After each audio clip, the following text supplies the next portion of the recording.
Folks, welcome to another producer commentary episode. These are episodes that we've been doing every couple of months this year, revisiting old Gom Jabbar episodes from our feed. We have a feed that is now, believe it or not, over 250 episodes and over 5 years of content deep. And Insane. So that means there's some stuff we haven't heard in like literal years. Yeah. And we thought it would be fun to go back to some of our oldest episodes, resurface them, re-listen to them together, provide some extra insight and commentary, and just kind of relive the past of Gom Jabbar.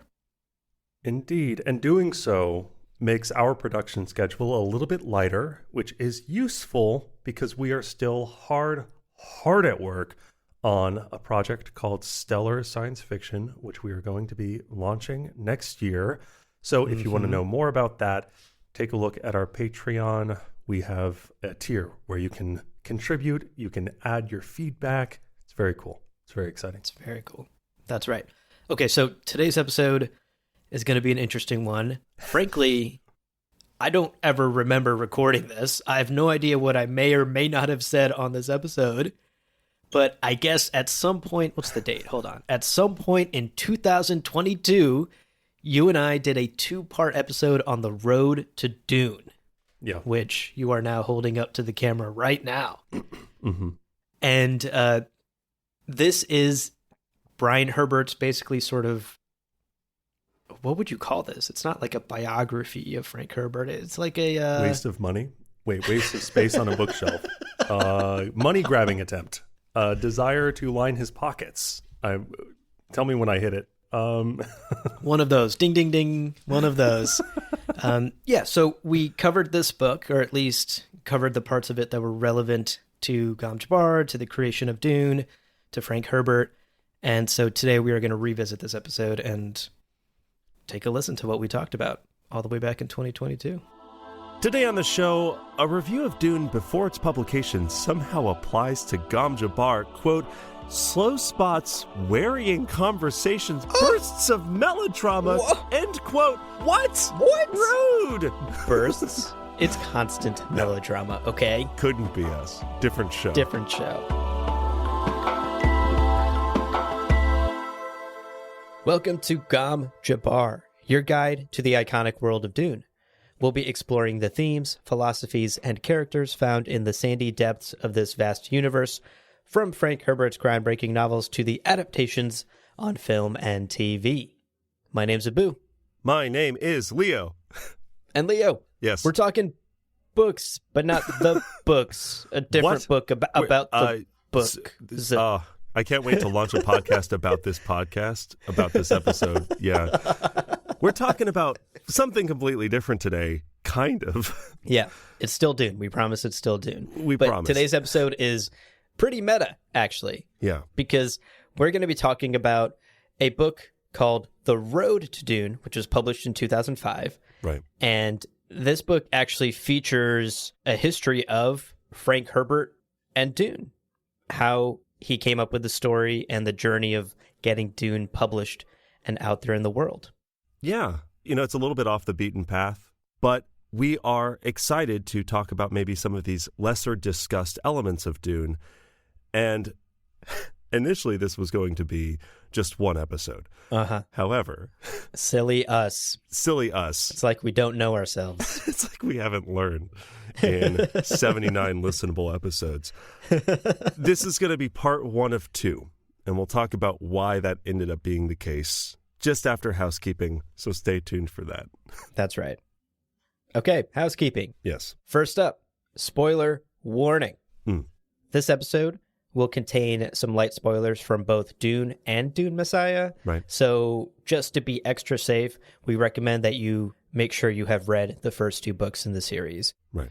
Conveniently, we have full book club series to guide you through those books. A 10-part series for the first book and an 8-part series for Dune Messiah. So no better time to read them now. Literally no better time. Do it. Well, the better time is yesterday. Second best time today. Yeah. The best way to support us is joining our Patreon at patreon.com/GamjaBar. You will get, for your support, ad-free episodes, Ooh. bonus bloopers and clips too spicy for our main, Fun. and access to an exclusive Discord. Say hi, drop some memes. Enjoy me ranting about whatever anime I'm watching. Join us. It's a fun time. Yeah. As always, we have to shout out our Kwisatz Haderach level patrons. Case Aiken, Nate Hyde.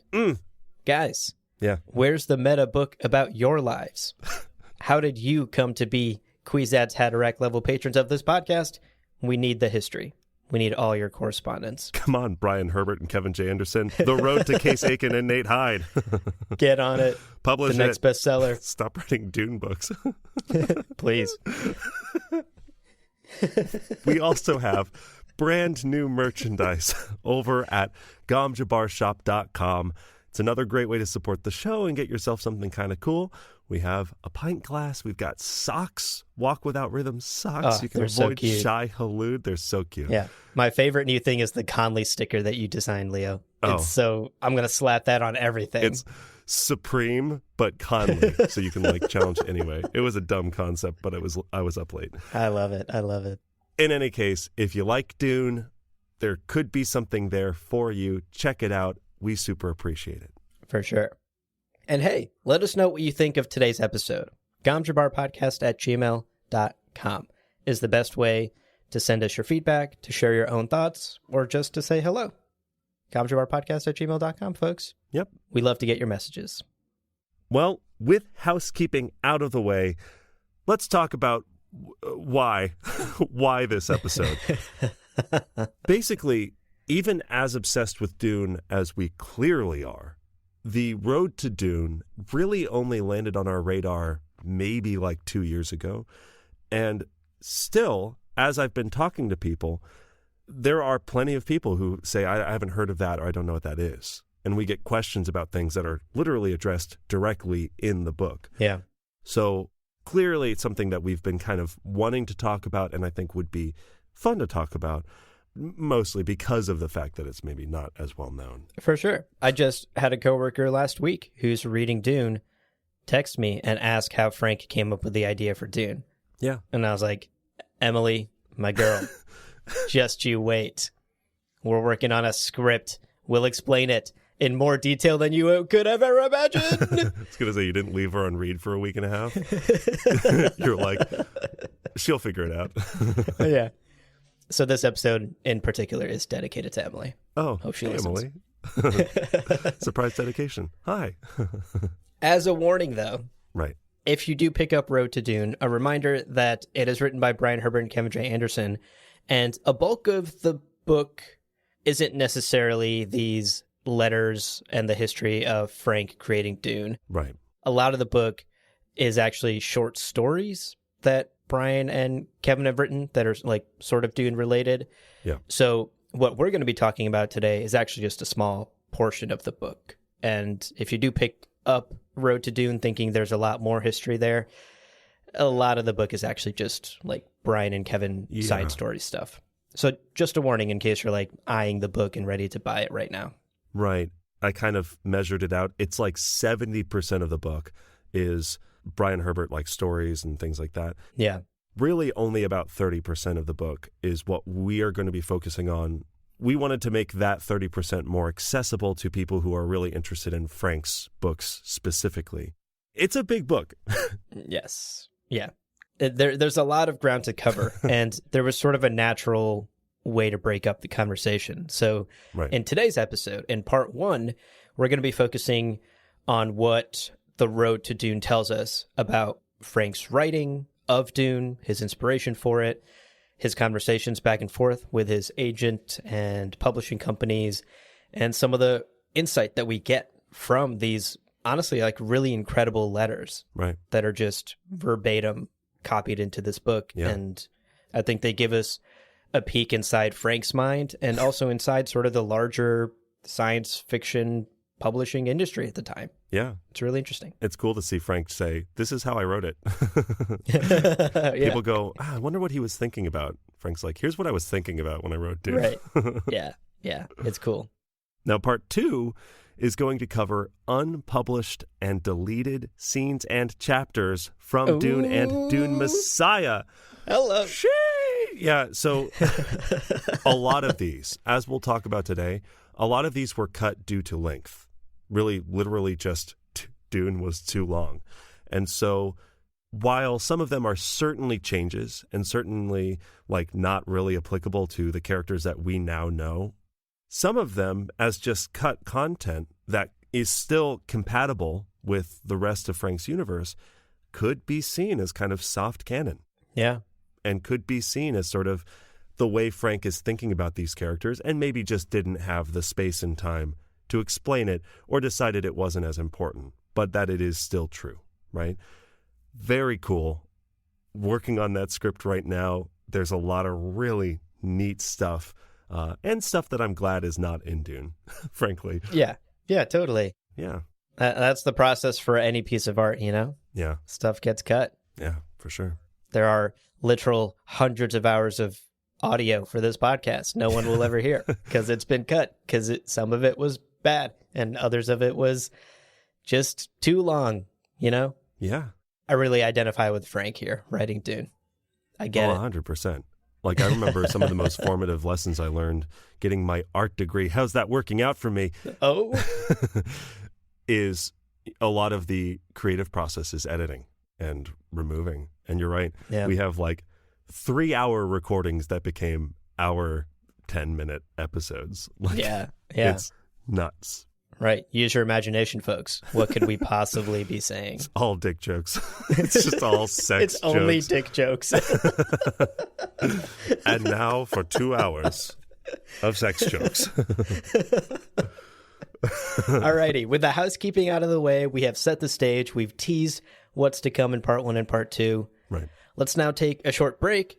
But, folks, don't go anywhere because we are getting into the origin story of Dune itself right after this. Welcome back, everybody. Let's talk about a kind of broad overview of what the road to Dune is so we're all on the same page. So, as briefly mentioned, The Road to Dune is a book that looks at the path that Dune took from its very first kind of twinkle in Frank's eye to the realization of the full novel and, of course, the thing that it is today that we love. Right. And the book includes a touching foreword by the sci-fi author Bill Ransom that we'll talk about a little bit later. It includes letters from Frank to his editor, which offer some insights into the process Frank went through in the crafting of this world and this universe. It includes Frank's notes and summary of the unwritten magazine article that inspired Dune, which is called They Stopped the Moving Sands. And then, of course, as we mentioned, unused chapters from both Dune and Dune Messiah. What a treasure trove.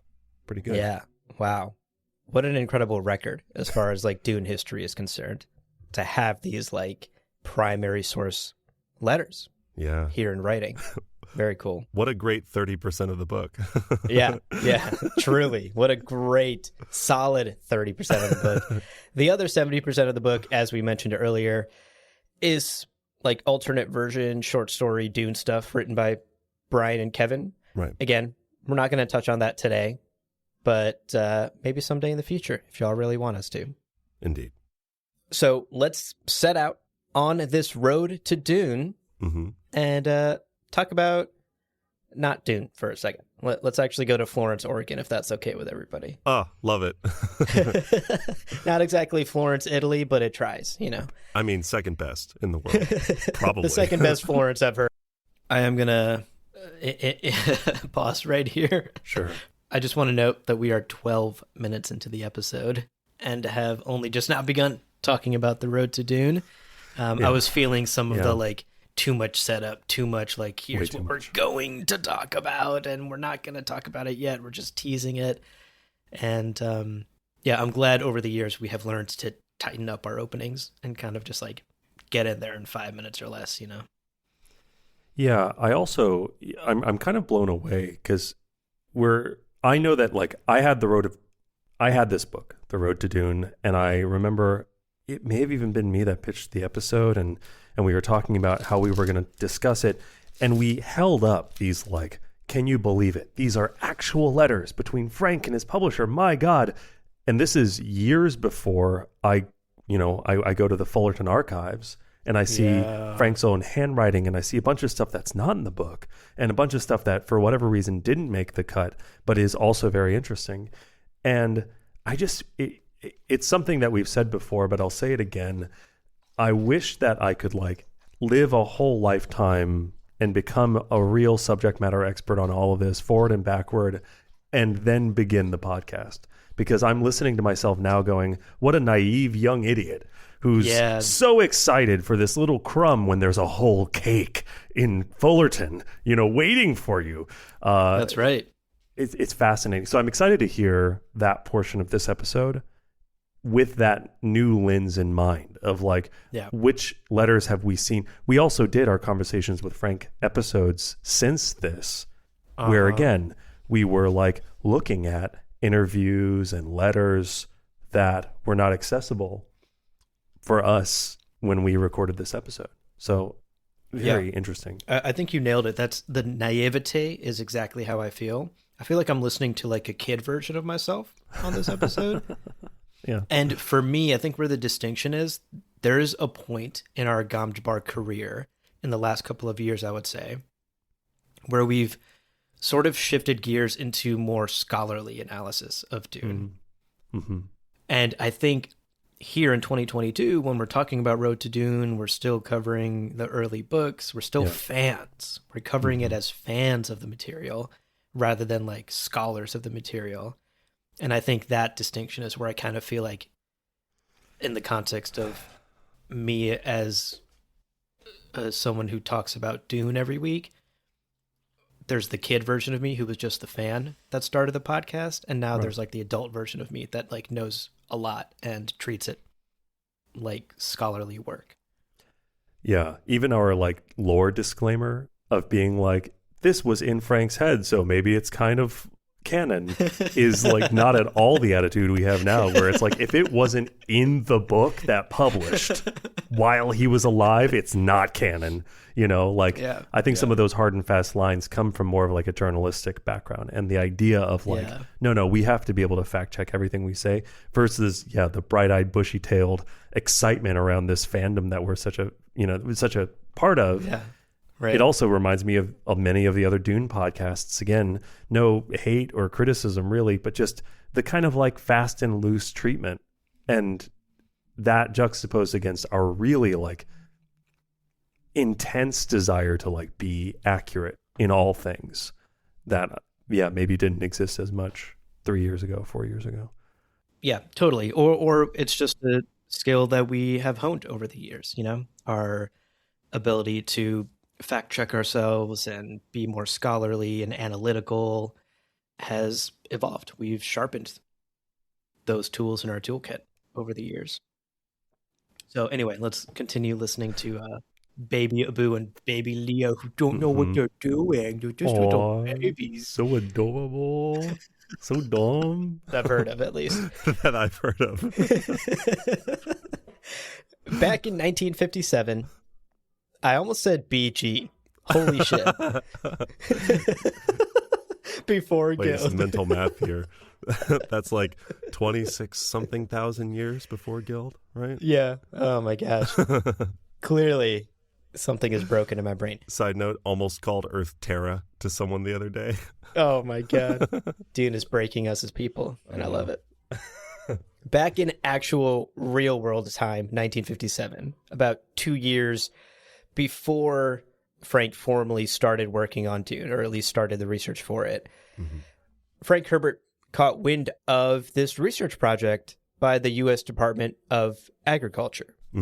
And basically, the USDA was working on this sand dune problem where these dunes were encroaching on roadways and buildings and damaging property. Right. And annoying the fuck out of Anakin Skywalker because sand is coarse. It gets everywhere. Oh, it gets everywhere. The USDA is like problem number one. Gets everywhere. Right. So the USDA actually tried a bunch of different methods of correcting this problem and discovered that poverty grass planted in the crests of these dunes was actually successful in stabilizing them. It stopped them from pushing onto these roads and buildings. That sounds familiar. Yes. If you're a particular Pardo or Liette Kynes out there, like this is basically your wet dream, what the USDA is doing. They're like, oh yeah, what kind of grass did they use?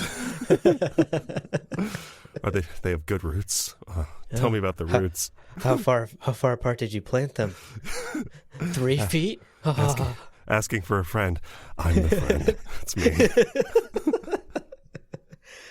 And Frank was so inspired by this research that he actually wanted to write like a piece on it, an article about it.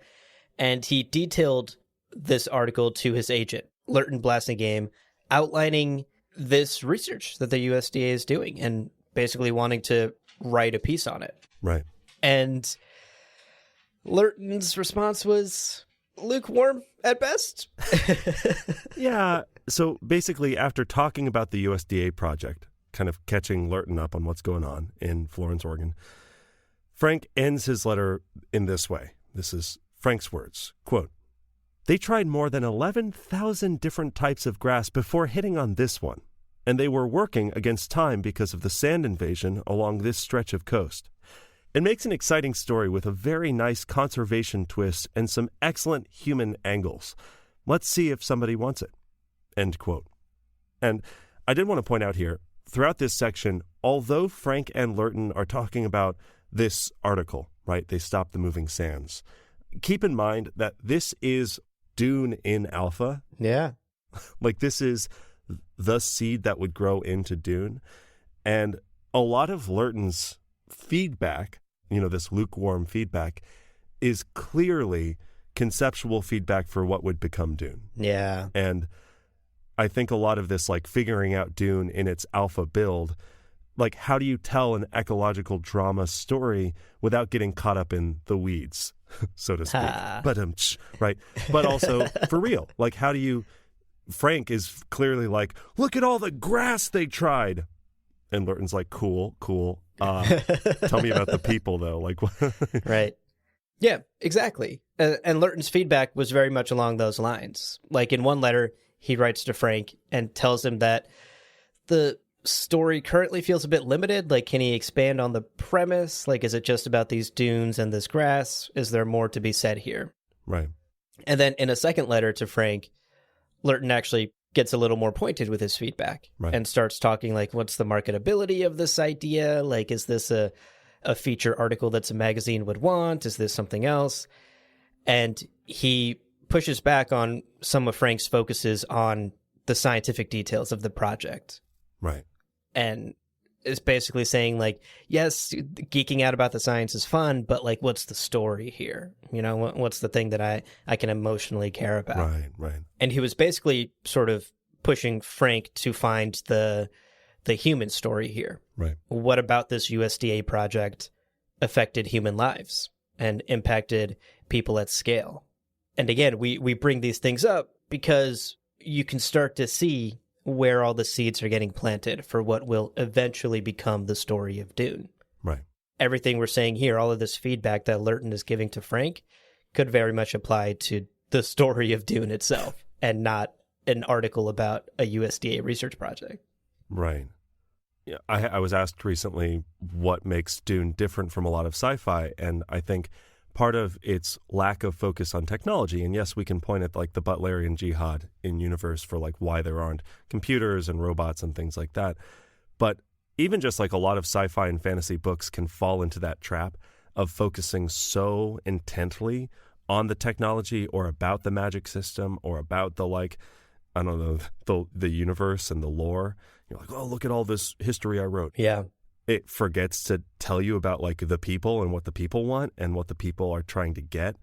And it's such a clear early indication that Frank has a good person on his team with Lurton, right? Yeah. Frank has that instinct to say, look at this interesting story. And Lurton's like, cool. Sure, it has potential, but listen, bud, you got to focus in on the people and the narrative. What is the story here? Right. And then you can include the the 11,000 poverty grasses, like. Right. Exactly. That's fine.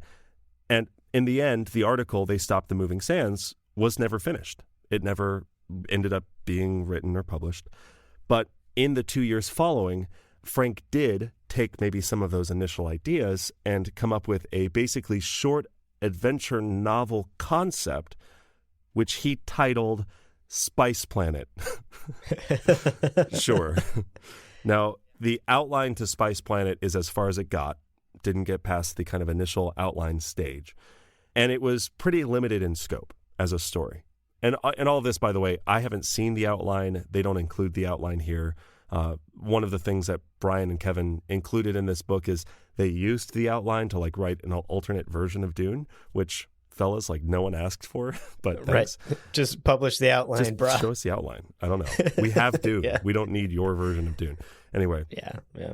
That being said, the broad beats that we get from The Road to Dune is that Spice Planet and its outline focused on a desert world complete with hazards and riches, and it's kind of this gem out in the galaxy. And Frank, as his idea for Spice World got bigger and bigger, he was like, oh man, we should have worms. As that idea evolved, he set that outline aside, and this begins the kind of 6-year process of probably going to lots of libraries and reading lots of books and researching and writing the first draft of Dune. Yeah. So there you go, Emily. That's how Frank Herbert initially came up with the idea for Dune. It was based off of this USDA research about how to stop dunes from expanding. Yeah, Emily. It's really interesting. You can see the obvious through line, these themes of ecology and preservation and the balance of human life. It's all present within Dune. We've talked about it on this podcast time and time again as one of the key pillars that holds up the whole Dune saga.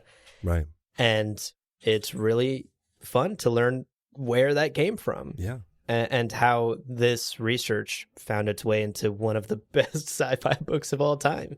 Yeah, no kidding. Now, skipping over that boring period of research, let's get to 1963. Yeah.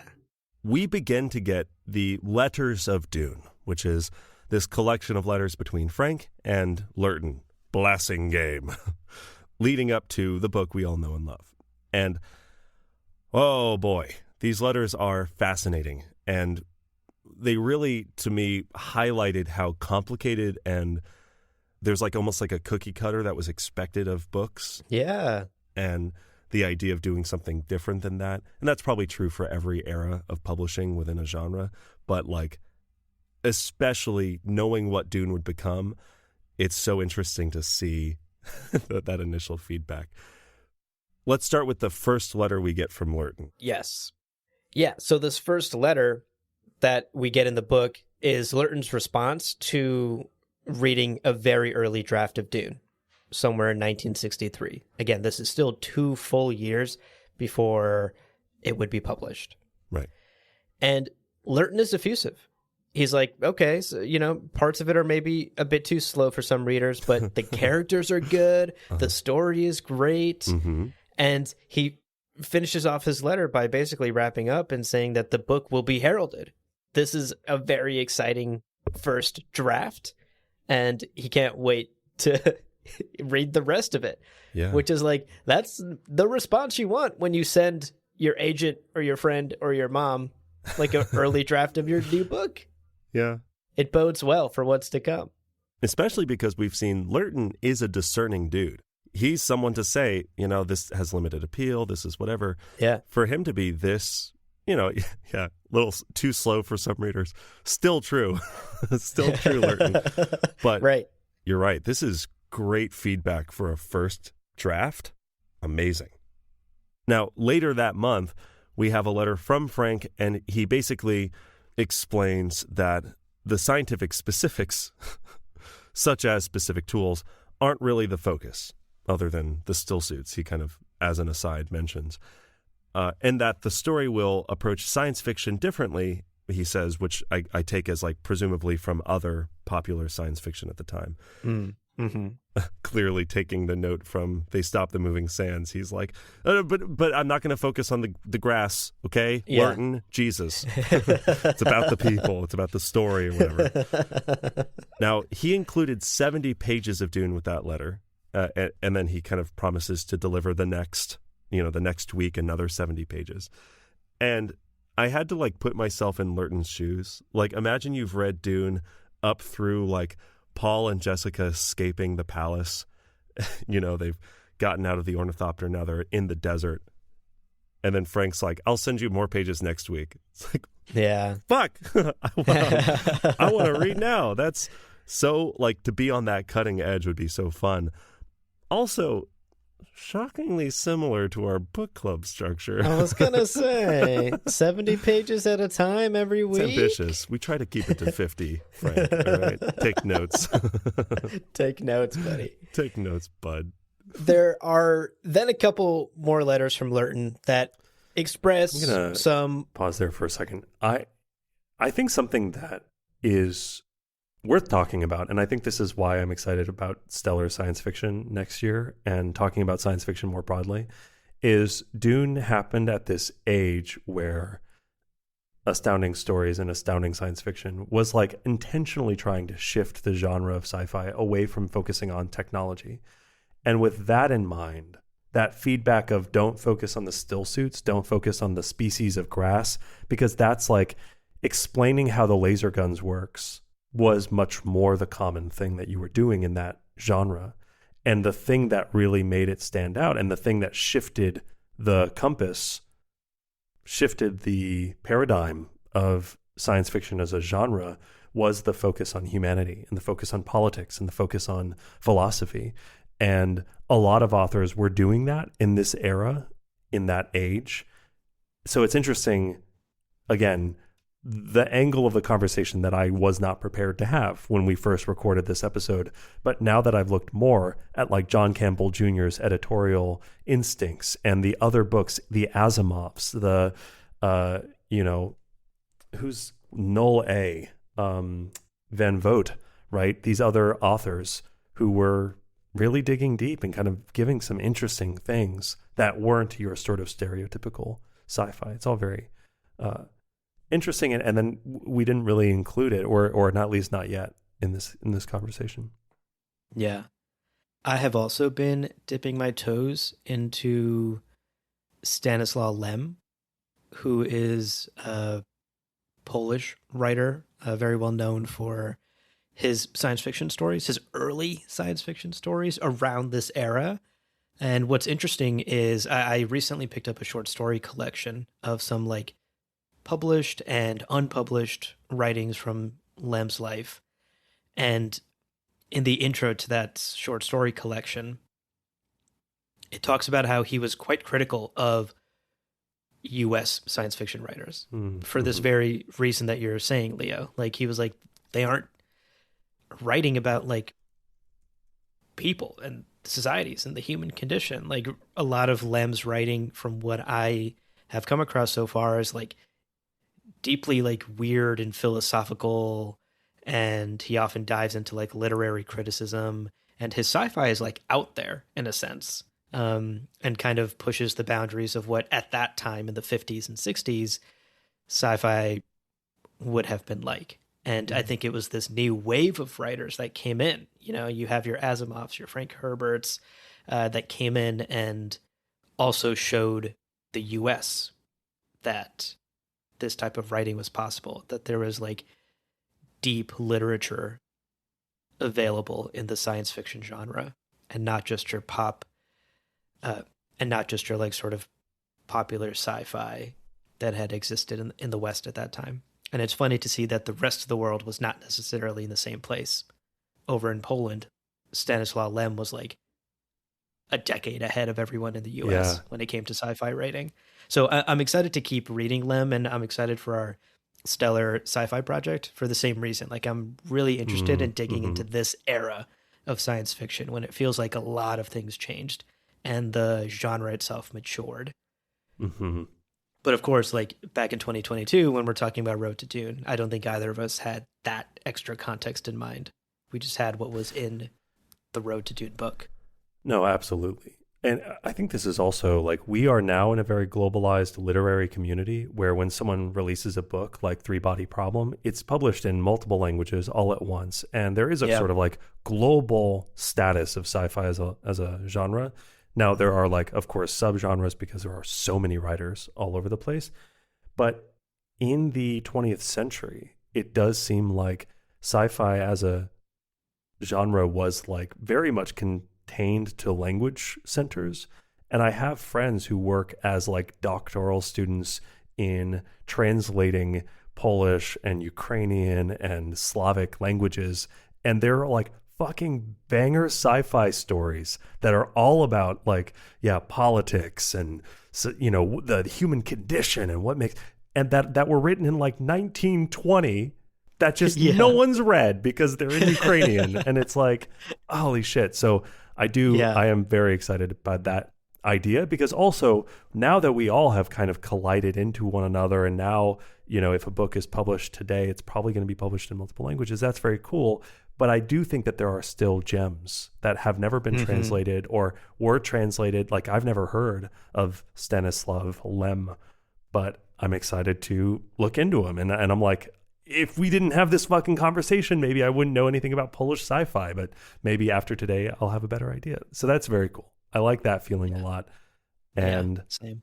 I wish that when we did this initial conversation on the Road to Dune, I had more of that context about like what was happening in the industry, and Frank saying, God forbid we be treated as literature, science fiction authors in the 60s going, sci-fi should stay in the gutter where it belongs, complimentary, because it's the fun, it's the gritty, it's the, written by people in the streets, versus this fucking hoity-toity intellectual bullshit, which is like so out of touch now. But anyway, very cool.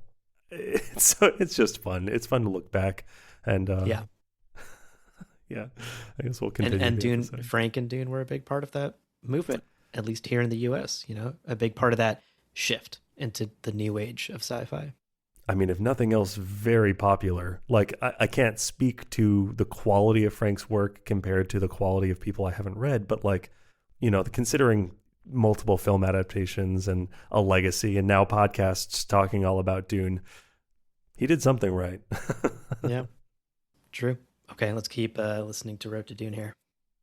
More feedback and some broad concerns about the story so far. Right. So as this story is coming in and he's reading it 70 pages at a time and releasing his book club podcast on the side, he has some concerns.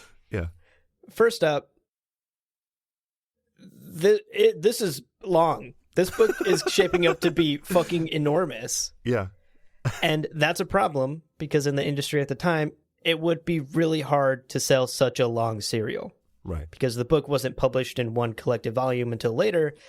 Initially, it would come out in, like science fiction magazines in a serialized format. And Lurton was just like, buddy, I can't release this many words in a serialized magazine. It's the One Piece problem. Lurton's like, it's too many fucking episodes of One Piece. I'm not going to be able to sell this to my friends. I can't. Exactly. And this actually turns out to be like one of the biggest issues that Frank faces for like the rest of this story. Right. The length of the book and how dense it is continues to be feedback he gets over and over and over from multiple people, from agents, from publishing companies. Right. And that then is what leads to a lot of those cuts that we'll be talking about in part 2. Yeah. Now, the second bit of feedback he gives here, again, broad feedback, is the front part of the story. These early chapters, presumably when they're on Caladan and then they go to Arrakis, are very front-loaded, are very dense, are very heavy, and it's going to be a problem. And readers are going to be kind of overwhelmed, intimidated, etc. Yeah. And he suggests, and this is huge, I kind of wrote this as an aside, but thinking about it, this is actually kind of a big deal. Frank was already doing these sort of like quotes before the chapters, right? Here's a little excerpt from the universe before you get into the chapter. He's like, I love that mechanic, good job making that decision because, hey, that's a way that you can maybe ease the pressure a little bit, right? Yeah. And sure enough, as a reader, I didn't really pay attention to those before chapter excerpts. I would go, oh, this is interesting, but I don't really understand it. Anyway, back to the narrative. And that's kind of how I processed it. Of course, on a second read, I'm like, oh my God, this is dramatic world building. Irulan's foreword changes the tone of the second to last chapter dramatically. Yeah. So I think this is so interesting. And this is really Lurton going, hey, you decided on this mechanic? Cool. Lean into it. It's going to help a little bit. Maybe it'll ease that pressure off of the reader the first time they're reading. This is incredible that Dune is still front-loaded and very long. Yeah, that's exactly what I was going to say. Most of this feedback still relevant today. Yeah. And it makes you wonder, like, what monstrosity the book must have been in these early drafts. Like, how front-loaded are we talking? Oh, my God. I mean, no kidding. Considering every TikTok leading up to the Dune movie release was comments like, I couldn't get past the first 100 pages. Yeah.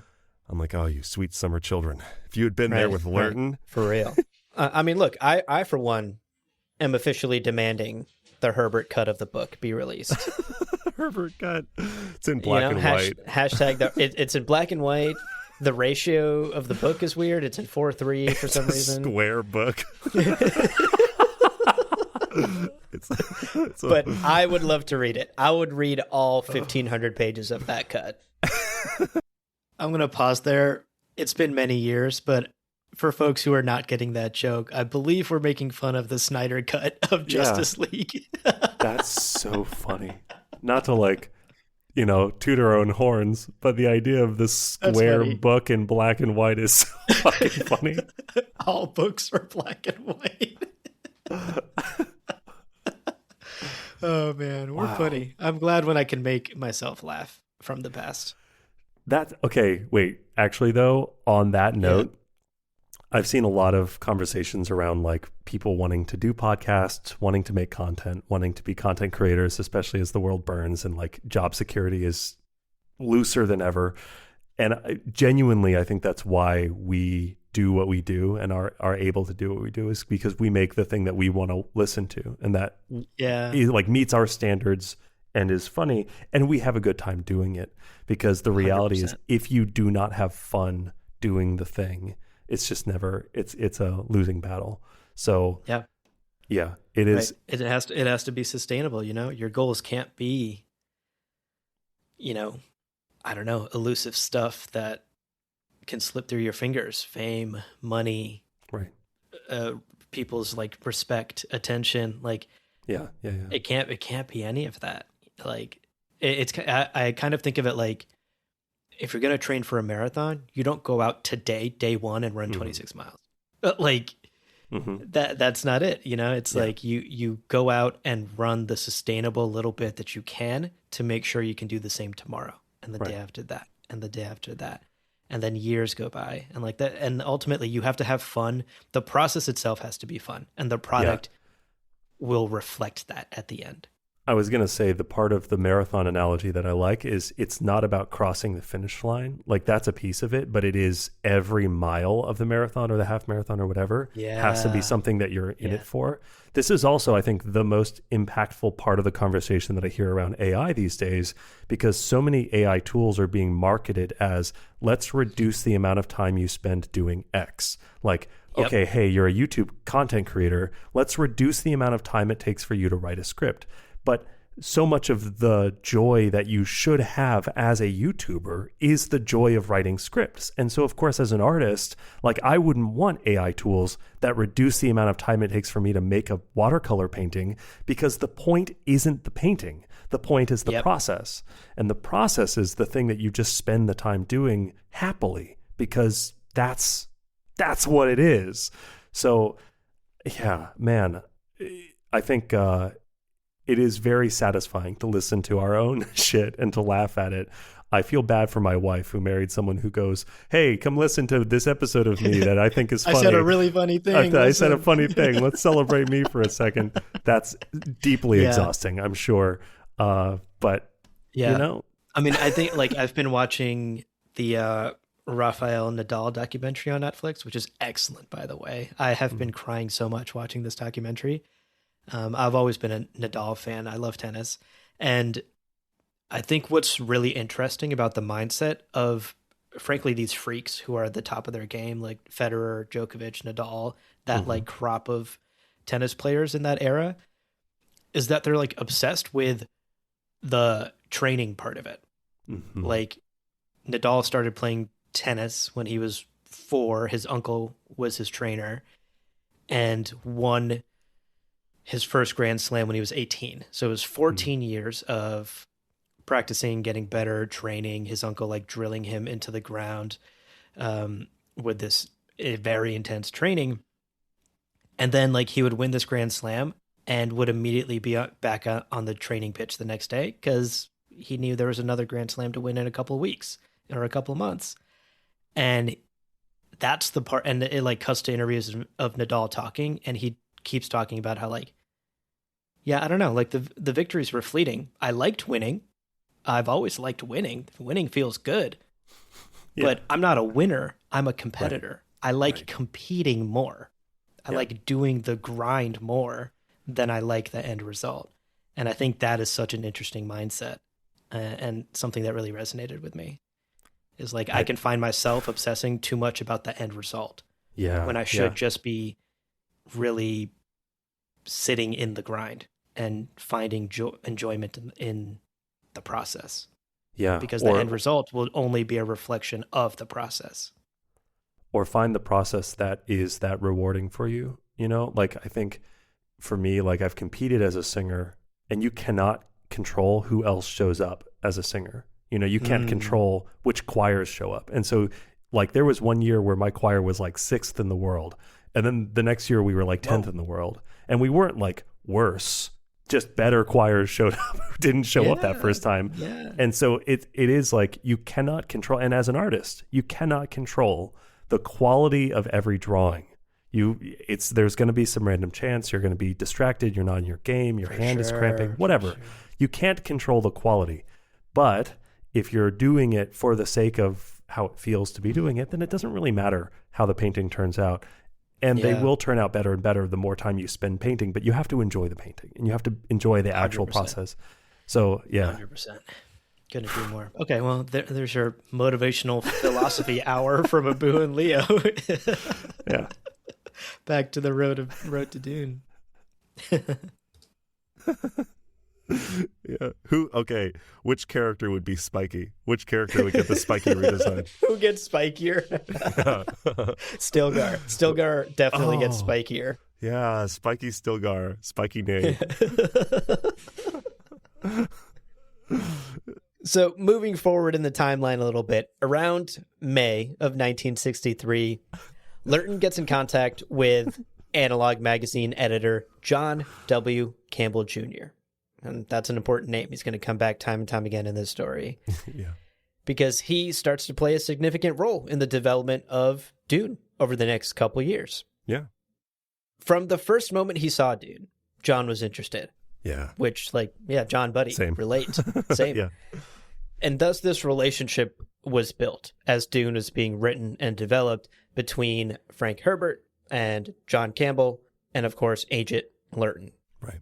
The three of them would kind of share notes and drafts back and forth, constantly giving feedback and basically massaging this story into, obviously, what we know it as today.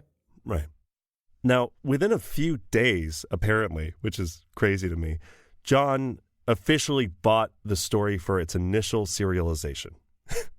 He clearly really liked it. He's like, oh, this is fucking dope. Sold. They're like, we started talking 2 days ago. Now, remember at the time, this was going to be the first part of the story leading up, I guess, presumably to the point where Paul and Jessica are in the still tent, ending with this, I'm going to be seen as Muad'Dib, which leads into part 2, Muad'Dib, right? Right. Now, the cost, which I thought was kind of a fun little tidbit, was about 3 cents a word, which came to about $2,550 as a total, which, sounds like Yeah, sure, fine. Mm-hmm. But adjusting for inflation in 2022 would be almost $24,000, Huh.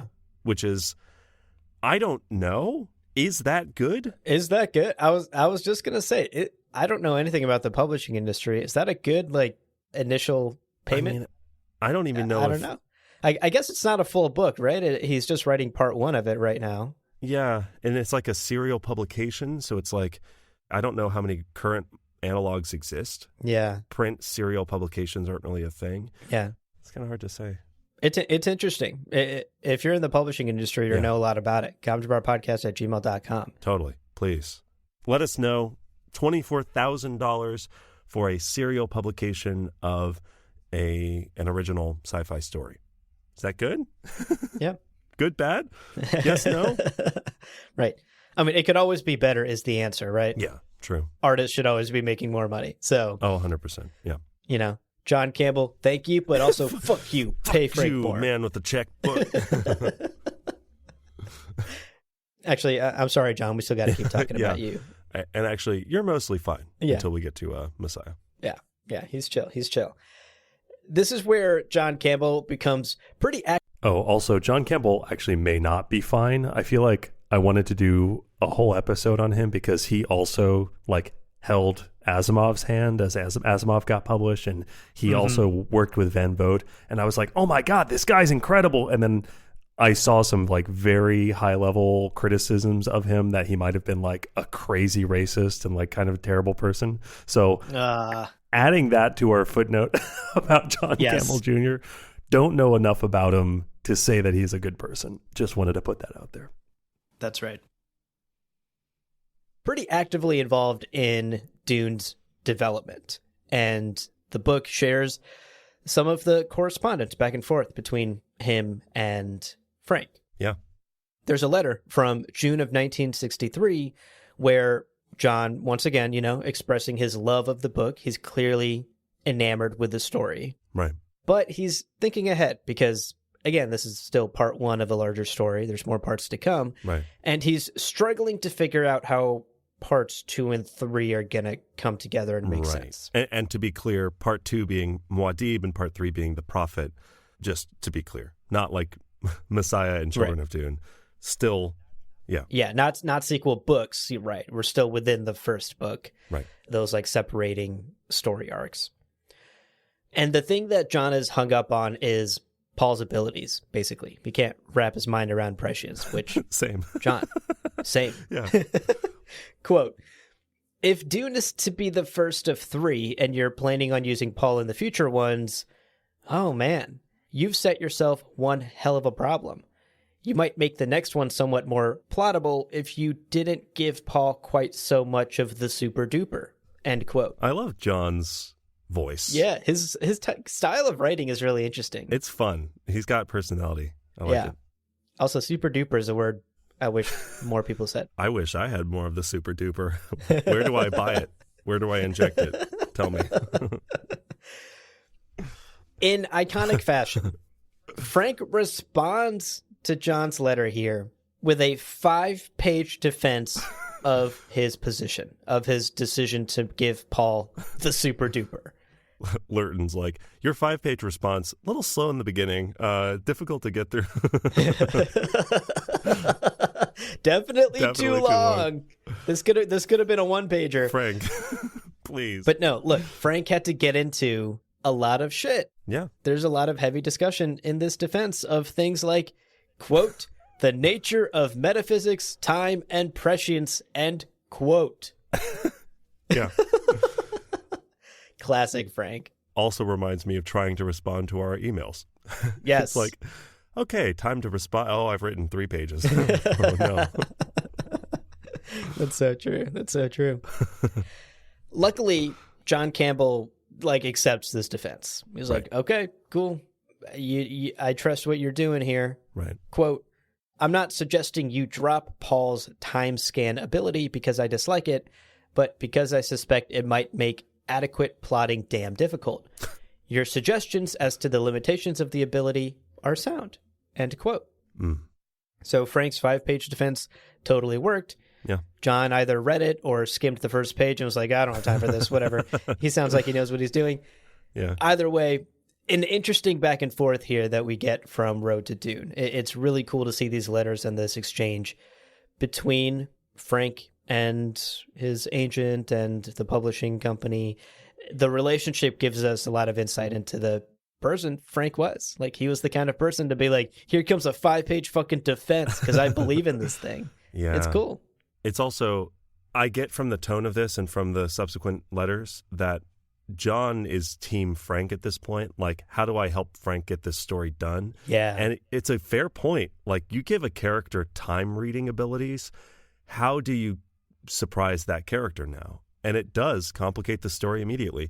Anytime someone says, hey, I've got this great idea for a story, it involves time travel. You're like, okay, you've got hundreds of hours of work just to figure out the systems of your story before you can even tell me about the characters. Totally. Which, it's cool. It's like, okay, simplify. But you're right. He's like, clearly Frank knows what he's talking about. There's also a great letter that I didn't include, but Frank wrote it to John saying, hey, John, the other night, me and like 2 of my friends were over and we were all talking about like prescience and metaphysics and all this stuff around the nature of time, capital T, time. Wish you were there. You were sorely missed, my friend, and it just makes me so... Wish I was there too. I wish I was there. Frank, why didn't you invite me? Oh, this is 40 years before I was born? Okay, fair enough. But still, yeah, damn, that would be... What a great room to sit in. To be a fly on the wall in that room. To hear Frank himself talk about prescience. Oh, well. Alas. Now, it's at this point in the journey of this book that we get a few letters from Frank to his agent, Lurton, on the topic of ESP and mental powers. Right. Again, they're like really hashing out Paul's abilities here, trying to figure out how this all works and how it'll affect the plot. Right. So basically, Frank in this letter, he's very clear. He's like, I'm agnostic when it comes to these things. Like, I'm not decided one way or the other. ESP, maybe. I don't know. Haven't really seen evidence of it or to the counter. And again, to be clear, ESP stands for extrasensory perception, which sounds like Paul Atreides to me. He says in this letter that he's read a ton of books. He's done extensive reading on ESP. And lists some. Now, we got an email recently from Amel Omari asking about kind of what books Frank may have tapped into as he was defining how Paul's prescience worked. And although Amel was asking, was Frank leaning into understandings of quantum physics or, particle physics? Like where was Frank's scientific focus here? Frank in this letter is saying, here are the books that I've read on the subject of ESP specifically. And I wanted to list these out in case people wanted to like maybe take some notes, see maybe, oh yeah, cool. Where was Frank's research at regarding ESP? And the books he lists are Parapsychology by Renee Sudra. We have The Reach of the Mind and New World of the Mind, both by J.B. Rhine. And then he mentions various works by Andrija Puharich, who is a medical and parapsychological researcher. Now, he reiterates, he's like, I'm kind of skeptical about most of what I've read of these people. Mm-hmm. Mm-hmm. But we have no doubt, reading through this, that the more kind of mind-bending, mind-warping abilities that happen in Dune probably owe some small credit to this period of research. Right. So it is interesting to see all of these maybe places that Frank is pulling during those 6 years of writing Dune. Yeah, it's cool. It's cool. Yeah. All right, back to our timeline here. Dune is getting ever closer to publication, folks. We're so close, inching forward. We're getting there. We're getting there.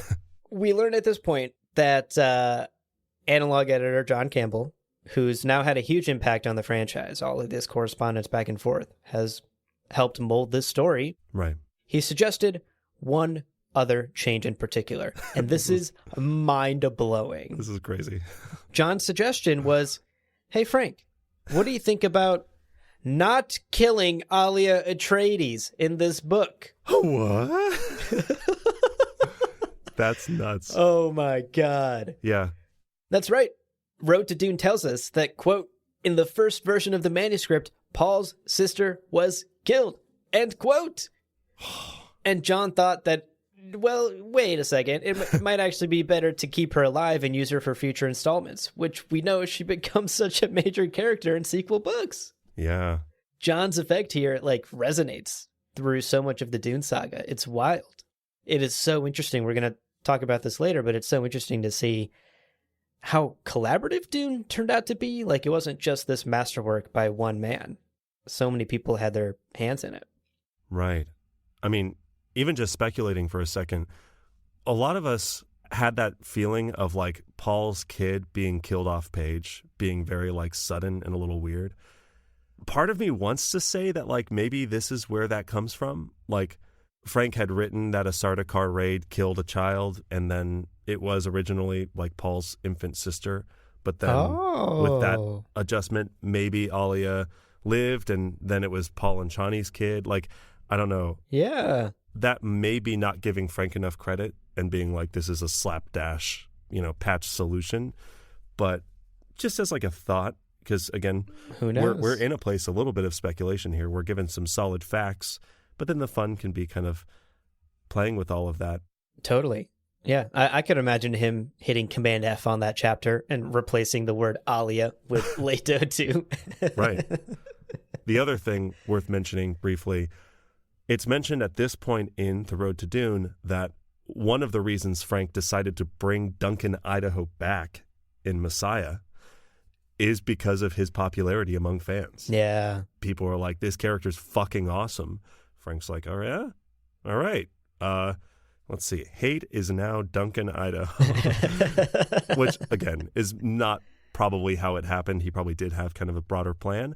But it is mentioned in, I guess, in interviews or in subsequent periods, Frank acknowledged that the popularity of Duncan Idaho was why Duncan Idaho came back.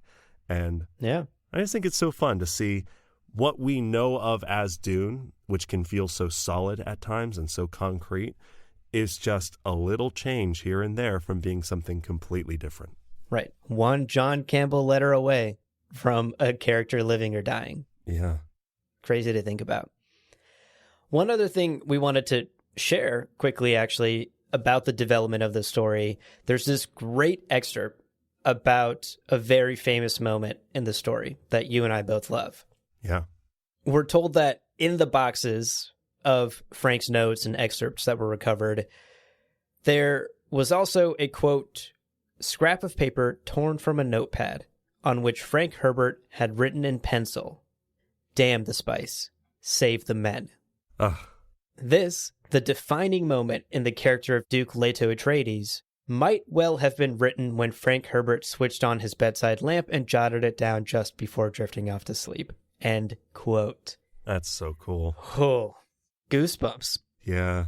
Thinking of like one of my favorite lines in the book just being a random thought he jotted down on like on a notepad. Yeah. Damn the spice, save the men. Yeah. So cool. So cool. And again, speaks to the sort of very fluid nature of Dune at this point. Like every little thing could change, and little pieces of dialogue that we think of as so defining yeah, are just fleeting thoughts for Frank at this time.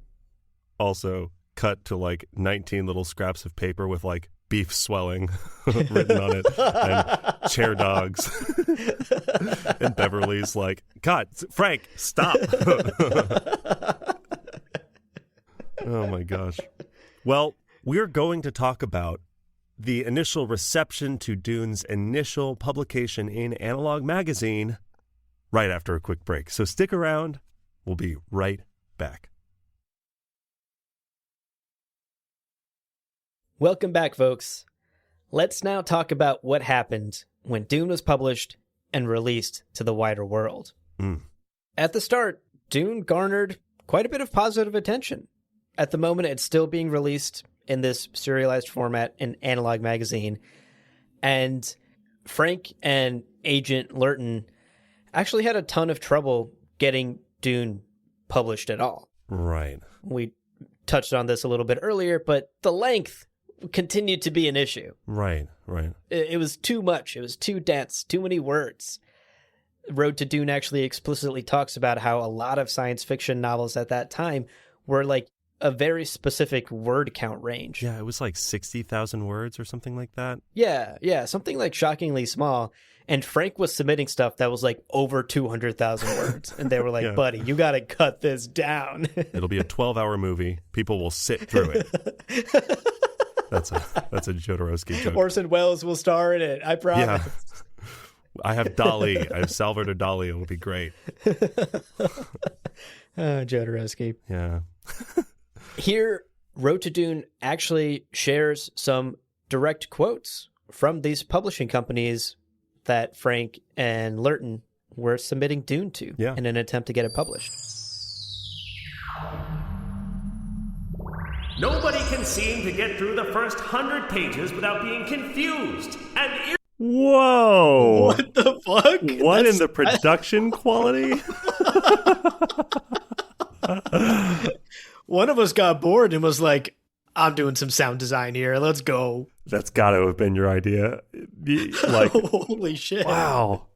That caught me so off guard. Yeah, I was like, what's happening? Ooh, what an adrenaline rush. Okay. Wow. Let's see where this goes. irritating. Slow spot-swearing conversations, bursts of melodrama. Something of this size would require a perfectly incredible investment and a list price far in excess of any science fiction book has ever had before. It may just be possible that we may be... God damn it, there's no may, an extra may. Your accent's changing the words. It is just possible that we may be making the mistake of the decade in Declining Dune by Frank Herbert. Quite. Yes. Yes. We are literary agents and we're also melting.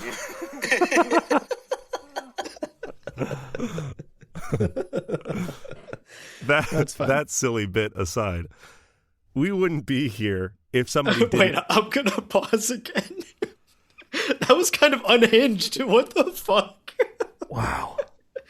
At one point, there's like water sound effects and someone's drowning in a pool. Like, I think I vaguely remember we were talking about like the like rippling bubble effect, like dream sequence. But that just sounded like we were like hitting a hookah like mid-episode. Truly. Yeah, the reverb is cranked up as high as it can possibly go. Wow. I don't recall at all recording this episode. I'm listening to this and all of this is like frankly new to me. All of these words I clearly spoke on mic on the record in 2022. I have even less recollection of that sound design moment, but I kind of love that we did something so randomly unhinged in the middle of that episode. You know, I think I like it too. That's quite the choice. But you know, listen, like I think getting a little experimental and seeing how it works, more power to us. Years ago, I guess. Oh, they didn't stick. Using the like phone call ringing, that none of that stuck. So I don't know. Maybe we should bring that back. Yeah. Maybe we should our next episode. I admire that we really like Jodorowsky'd it, but I can't quite call it a masterpiece. I will say some of the sound effects were like, what is going on here? Yeah, that was funny. Yeah. Well, there you go. There's like the seed that would eventually become our God Emperor of Dune audio drama episode that we released like years and years after this. There you go. Okay, back to it. Honestly, I'm hoping there's more. I hope we get hit with those bubble sound effects like in 20 minutes again. I think that's all. I think that's all there was, but we'll see. And eventually say yes. Right. And if we look at the timeline, this is about when Chilton Books made their offer to first publish the three kind of Dune chunks, Dune, Muad'Dib, and The Prophet, as a single hardcover publication. Because ultimately that's what all of this has been about, right? Like they have the analog publication as a serial, but they want to put it out as a book, hardcover book. Right. And Chilton is like, you know what? Sure. Kind of famously, Chilton was mostly doing like automotive manuals at that time. Yeah. But they had other publications too. I feel like that's one of those myths that gets really blown up. Yeah. How to change your oil and see the future. Yeah. All from one company. Everything you need. Now, in this final stretch, the Chilton book conversations have begun. Dune is about to be published as one single volume. We get a few more letters in Road to Dune, which give us some really incredible insight into Frank's process of how he brought this story together, of how he wrote it. And we wanted to share some of these letters because, damn, it honestly, for me, changes the way I look at the book. Yeah, for sure. So first, in a letter to a friend, we get this just incredible passage. It's kind of mind-blowing.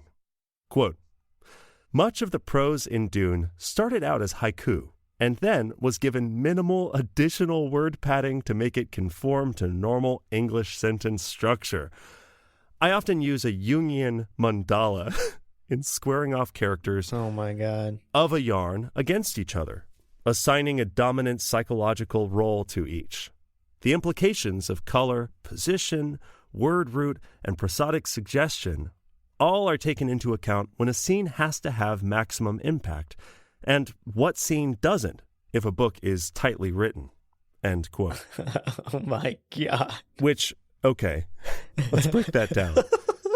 Fascinating idea to start with a haiku, right? 5 syllable, 7 syllable, 5 syllable, just literally poetry to build out using minimal word padding. What a way to construct prose. Yeah. Super fascinating. Then he mentions this thing, a Jungian mandala, which I had to look up. I'm sorry. If you're listening and you're like, I know what those are, cool. Not a competition, but you win. I had to do some digging. I had to research. It appears like Carl Jung, right? Famously, Carl Jung, used circular mandalas, like you would draw and illustrate a mandala, as a way of representing the totality of someone's psyche, and he would basically have his patients draw them as a means of understanding themselves. And apparently he would like draw a mandala every morning to kind of understand parts of the subconscious and kind of what your totality as a human is, kind of what's coming to the forefront, that sort of thing. And it sounds like Frank used maybe something akin to that, or he used these mandalas as a method of solidifying maybe his character's psyches. Yeah. So, you know, everyone has that sort of like full, complex persona. I don't know, a little bit of that's trying to understand what Frank is saying in this letter, but that's my read on it. Yeah. This is incredible. Look, we here on the God Drawer podcast always joke that we overthink things, that we go too deep, perhaps, that Sure, we're reading sure. into things that aren't there, perhaps. Right? This letter from Frank proves to me, at least, that we are not going deep enough. Yeah. Fuck y'all. We need to be going way deeper. There are so many more Way levels. deeper. Now I have to reread all of Dune and pull out where the haikus were written. I did not know this. Stay tuned for Dune Book Club 2. Right. All about Dune again, but this time hunting for haikus. Haiku edition. Right. Haiku edition. All of our scripts will only be written in haikus. And we will pad only them out. speak in haikus. Yeah, this is wild. I mean, like, when you think of the book, you're like, okay, Frank wrote a story and he's a good writer, but like, there's obviously so much more to it than that. And it's clear that this masterpiece didn't just come out of an afternoon's work of thinking about it. Right. Like, our guy was out here putting in the time, doing the research, and practicing his writing in a way that sounds unique to me, at least. Like, I've never heard of a writer starting out in haiku and then changing it to quote unquote standard, like normal English prose. Yeah. That feels to me like a really interesting way to write a book, and not an easy way by any means to write a book. It kind of reminds me of someone asked Taika Waititi how he writes like a screenplay. And he was saying, he was like, here's my answer. You're not going to like it. He writes a screenplay and he puts it aside for like a year or two. And then he comes back to it having forgotten most of what happened in it, reads it once or twice, and then puts it aside and writes it again from memory. Wow. And of course, he'll only write the things that he remembers, the memorable moments. Yeah. And then he uses that. He throws out the one that he wrote 3 years ago, 2 years ago, and he uses the one that's just the memorable moments and then pads that out with like more like narrative stuff. Damn. That's amazing. I didn't know that about Taika. Yeah, there's a couple of great interviews with him doing like, I don't know, guest lecturing at schools. But to your point, I picture pretty much every author I've ever known, because I'm not an author. I picture them sitting down by candlelight, obviously, it helps, and a typewriter or a feathered quill. Yep. These are the ways I picture authors. If you write books today, this is how I picture you do it. By glow, right? And I picture just like writing the story. It was a dark and stormy night. Sure. But really, it seems like a lot of these authors find a way to engage with the story in a way that goes beyond the words on the page. And inevitably, I think that's going to have an impact on how we as the readers go, well, yeah, the words on the page are fine and pretty, but wow, isn't it interesting how these characters really feel flushed out psychologically? And clearly that's infrastructure that Frank literally focused on as part of his creative process. Yeah, totally. It's amazing insight into his, like you're saying, the creative process that most people don't see, right? You only ever experience the end product. Right. And not the literal hundreds or thousands of hours of work that go into it. So this is a little small peek into some of those hours. Haikus. Haikus. Lots and lots of Lots haikus. of haikus. Now, a little bit later, we get a response to a letter from a fan. And Frank shares this thought, which I thought was really poignant. Quote, "It's also long," no kidding, "it's also long because it contains what I call vertical layers, many levels at which a reader may enter it. Another experiment on my part. You can choose the layer you want and follow that throughout the story. Rereading, you might choose an entirely different layer, discover something new in the story." End quote. Wow. Now, that layered quality of Dune, people ask, what is Dune about? I'm like, on one level, it's like who fights, who dies, knife fights, House Atomics being used on the shield wall, big explosions, things like that, right? That's like plot level A. And then you have like the B plot of ideologies that are fighting. And then you have like the C plot of religion manipulating people and ecology and what is man's role in nature. This is something that Frank intentionally went into the story with and made space for, even if it meant making the story longer, is really cool. Yeah. I love that Frank it also sounds like he's defending it. He's like, yeah, but it's also long because I did all this fucking work. Are you not grateful, fan? Right. But it's such a rewarding part of Dune, and it makes Dune so fun to revisit. Frank's right. Rereading Dune, you can say, this time I'm going to focus on what is Jessica's experience throughout this book. And it's a completely different story. And it's still an engaging story, and it's still full and fleshed out because just enough scenes exist to kind of give you that through line. Really cool. Yeah. Really fun to hear that this was like an intentional quality of the story that he had in mind when he was creating it and shortly after. Right. Again, we're not going deep enough. We have to go through every single vertical layer of the book. More! Kylo Ren looking at our scripts on Google Docs. More! Now, let's actually step away from the first book for a second. Right. Because in Road to Dune, we get a few letters that actually concern the sequel, Dune Messiah. Sure. And considering how divisive Dune Messiah is, even to this day still, it's not a surprise that this second book faced quite a bit of criticism, even from Frank's own friends and advocates. Just as a quick aside here, as is natural, Dune Messiah had a number of working titles during its writing, during its development, and we wanted to share these because I actually fucking love one of them. We've got Fool Saint, and the other is just The Messiah. I just want to put out there, Fool Saint is fucking awesome. What a dope title.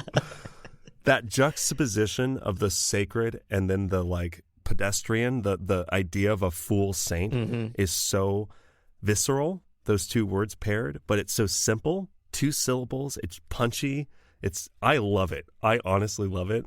Mm-hmm. But, again, I'm very used to Dune Messiah, so Dune Messiah. That's fine. Cool. Dune Fool Saint, or just Fool Saint, solid.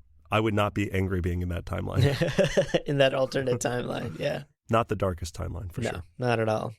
Although I will say it almost gives it a little too much away.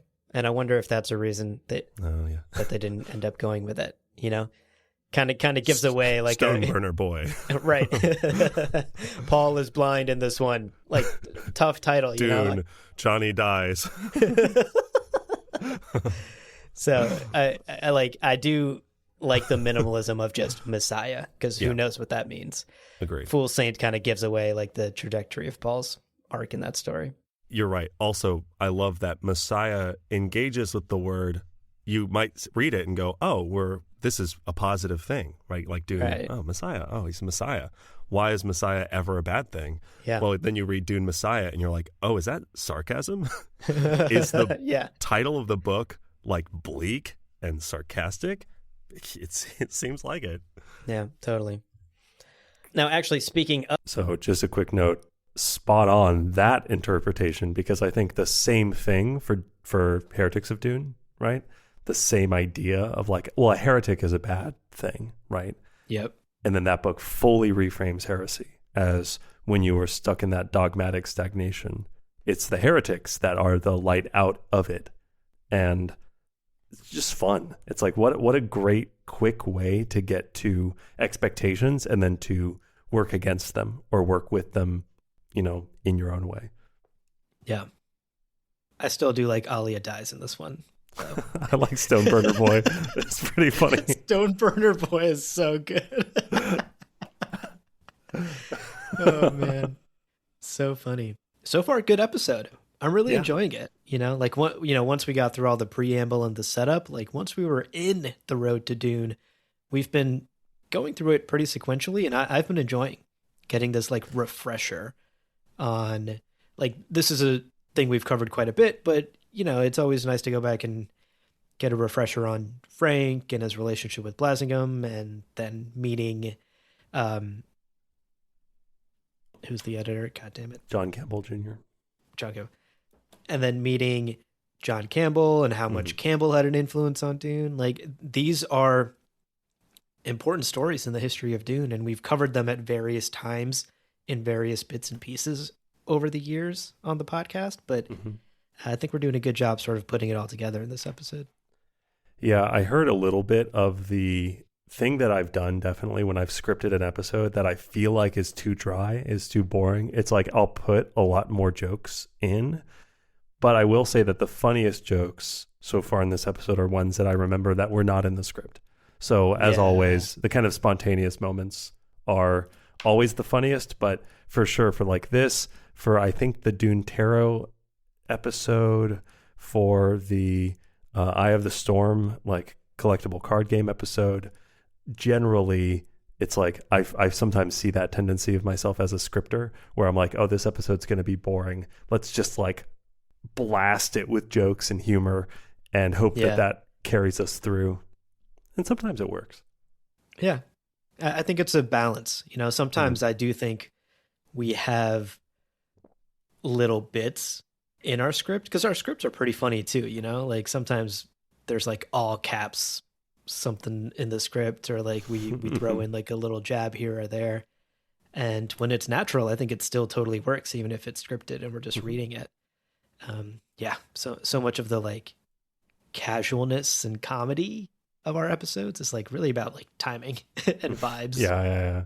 And that's like not a thing you can ever put in a script and be like, say this, Abu, say this right after I laugh at this moment. Thanks. That's just a thing that'll happen. It's never going to be scripted. We've tried. I've tried scripting that kind of humor and it just doesn't work. It really just doesn't work. But anyway, back to it. Speaking of Dune Messiah, we have a few letters in Road to Dune. Sure. The first one is from John Campbell, our boy from Analog Magazine, who hated Messiah. Oh, no. John. Oh, no. John. It's so good. John. It's so good. He maybe the early drafts were a bit rougher. Yeah. John wrote, Quote, Paul commits acts of absolute folly, which you seek to explain on the basis of his visions require it. Paul winds up as a god that failed. He winds up in Fremen terms, which he accepts as a useless to the tribe cripple abandoned in the desert. I mean, yeah, that's true. What's the problem, John? I don't hear any criticism, John. I just hear a good story. Sounds moving. Now, of course, Messiah also went through a number of revisions, and I'm sure John's feedback was taken into account as well. And some of the parts of Messiah that were cut or edited or didn't make it to final polish, we'll actually be talking about in part 2. Right. So stay tuned for a deeper discussion on Messiah in the next part. Right. Now, Lurton initially was like, yeah, this is good. This is great. What a great sequel. John Campbell's feedback came back and Lurton was like, okay, well, he didn't love it. But sure. Frank made some changes. He made some adjustments and he sent it to Lurton to forward to John. And Lurton said generally, hey, happy with the changes. Hopefully John will like it. Yeah. John still hated it. No. John, it's good. It's a good premise. Here's the full excerpt of his letter from the Road to Dune, featured in the book. Quote, Herbert's revision of The Messiah still didn't satisfy me. In this one, it's Paul, our central character who is a helpless pawn manipulated against his will by a cruel, destructive fate. The reactions of science fictioneers, however, over the last few decades have persistently and quite explicitly been that they want heroes, not anti-heroes. They want stories of strong men who exert themselves, inspire others, and make a monkey's uncle out of malign fates. End quote. Oof. Which, John, you're wrong. You're wrong, John. Yeah. I mean, it's so interesting, though, to look at this take like 60 years later, right? Yeah. This idea of heroes versus anti-heroes and who's going to respond well to what. Right. It is so fascinating because I feel like that dichotomy is almost flipped. Like now? We almost live in an era where like anti-heroes are so hot. Yeah. All of pop culture is obsessed with the anti-hero. For sure. The rogue with the heart of gold. Yeah. And it's interesting to hear that at that time, particularly in the sort of science fiction publication world, people just wanted like straight up heroes and people who won at the end of the story. And as we've talked about, Dune, not a hero's journey. Paul does not win. And it's interesting to hear John criticize Messiah in the way that many people still do today. Yeah. Where people read or, like I would say misread Dune into thinking Paul wins Paul's and is the hero. Yeah. And then they read the sequel and they're like, what the fuck? Space Hitler? What the cinnamon toast fuck is this? Yeah. So it's interesting that these criticisms that John is voicing in these letters from so long ago still being said today about Messiah. Yeah. Man, John would be very unhappy. I'm going to pause. Yeah. I'm interested in a cultural read from you, Leo. Sure. Do you think culture is bouncing back? Are we done with the anti-hero era of culture? And do people now want comforting stories again, where the heroes and the good guys win and it all works out? Because the world feels like it's on fire. Yeah, it's an interesting question. I struggle with monolithic painting, like the idea of like, oh, people want this or people want that. Like, Yeah. Obviously, like the new Superman movie felt like what you're talking about, right? Like James Gunn's new Superman, where Yes. it's like much more colorful, much more hopeful. He has like an incredible, inspiring speech about what it means to be human. And it's about like love and acceptance Yes. compared to the Henry Cavill Superman, who was like much more gritty and like, what if you think you're a god, and like trying to break down the idea of Superman, not as this hero. But so maybe, I do think that there are some like strong examples recently of that, of just like straight down the line classic hero stories because the world's on fire and you want to feel good about something. But I don't know. I also see a lot of like current cosmic horror books, and I see a lot of, you know, like I just watched but like, what do you think? Does that resonate? Like, I don't how much of a monolith do we even have when we say like people want this? Yeah.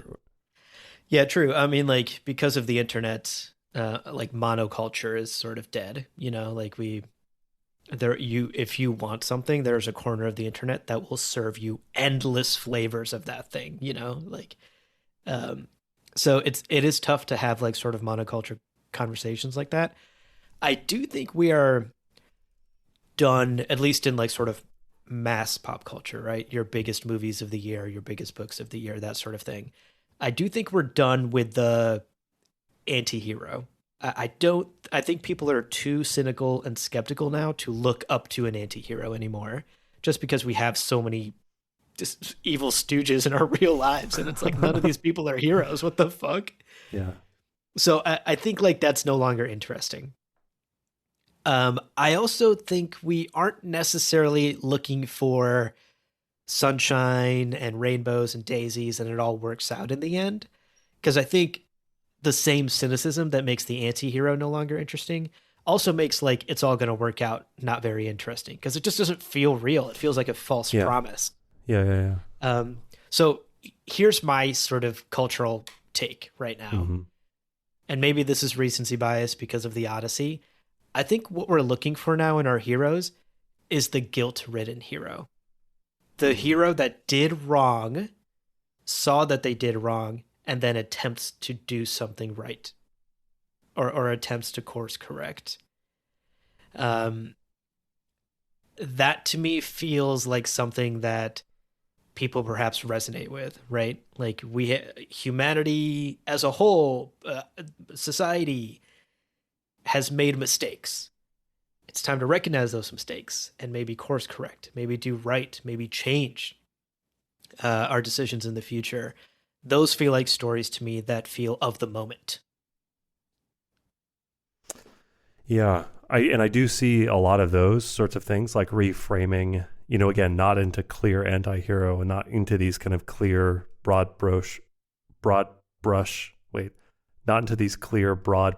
archetypes, but something a little bit more nuanced. And in some ways, I think that is just the natural evolution of we're writing new types of protagonists, or I guess reframing existing types of protagonists in new ways in a popular scene. But I also see like broadly media literacy is so fucking trashed. You know, like the conversations around obsession, where you have like Bear, the obvious villain of the movie, and people being like, Bear's the victim. And it's like, I just don't even understand where a lot of people happen to be. That being said, I will take this chance to recommend a really excellent TV series for anybody interested. The Killings at Parish Station. Have you heard of it? No, I've not heard of this at all. It's a Australian crime drama from this year that is like kind of Lovecraftian, you know, dark like horror. You know, it's pretty rad. It didn't get like amazing reviews, but is pretty fun. And I will say there are some podcasters in the show who are insufferable, and I have never felt more attacked, but also accurately called out. So generally interesting. Okay. But again, it's like, I think like with that kind of thing that's coming out in 2026, it, you know, to a certain degree, I think there is a demonstrated appetite for more nuanced takes. And I've always maintained that it is important to see a little bit of your own struggle in the things that you watch, and where superheroes and villains and like the bad people in Brian Herbert's writings, I don't see any of myself in their two-dimensionality. But when you have a villain, or you have someone who really you kind of sympathize with, and you kind of go, oh no, I get it. Like, that is a much more compelling story. So I'm glad that we are where we are, but I just wish everyone was where I guess we are, maybe, especially Brian and Kevin. If Brian and Kevin could start writing some good books, that'd be pretty sweet. All right. That would, I mean, I think hell will freeze over first. Incapable. Okay. Incapable. Well, there. I just wanted to interject there with a little cultural gut check because we're making the claim in 2022 in this old episode that people like an anti-hero story, and I do wonder if in the last like 4 or 5 years that the needle has shifted a bit in pop culture. The thing is, people also just like an Odyssey story. Like, I feel like the Bug's Life thing happened because we had you put Anne Hathaway in a movie, and I'm in that seat. Whatever story Anne Hathaway is telling me, I'm like, tell me, Anne, tell me right now, tell me twice. But I think like A Bug's Life and Ant's Story, or Ants, whatever that Ants. Those Ants two movies came Z. out like next to each other, right? And then there was The Illusionist and Prestige, and like that happened. The last like 3 years, we had like 5 new Odyssey adaptations where it's like The Return featuring Voldemort, the actor, Ray Fiennes. Yeah. Ray Fiennes. We had the Epic the Musical that I showed you on TikTok, which was like this huge thing. We have, of course, the Odyssey by Christopher Nolan. We have the Odyssey by Christopher Nolan. So it's like people get into their heads, and I do think that in like 2022 we had like To Be a Ranger, which was like what if the Power Rangers but evil, and we had The Boys, which is like what if superheroes beat evil, and then we also so we had things that we were like, holy shit, this is that. Yeah. But is that, was that a huge cultural There's that moment, Robin or? Hood movie coming out soon. Yeah. That's like, what if Robin Hood, but he's actually evil or something, or something. It's some like deconstruction he's more of Robin Hood. complicated with Hugh Jackman, right? Yeah. And I'm kind of just like, I'm so not interested in that movie. Like, I would have maybe preferred just like a more classical telling of Robin Hood. Like instead of some sort of like gritty re-examination, he's not the Robin you thought he was. And like, I'm just curious if like that's not the type of story people are looking for right now. It gives us no comfort. Yeah, I guess we'll see. I might be totally wrong, and maybe that Robin Hood movie slaps. No, it's gonna flop massively. Okay, let's get back to the episode. Unhappy these days with like, I don't want to watch Invincible. You're like, oh, it's good. John would have nothing to watch. He would have infinite choices on streaming services, and he'd want to watch none of it. He would be like, okay, Encanto, it's fun, sure. Well, luckily for all of us, Frank didn't bend to Campbell's feedback.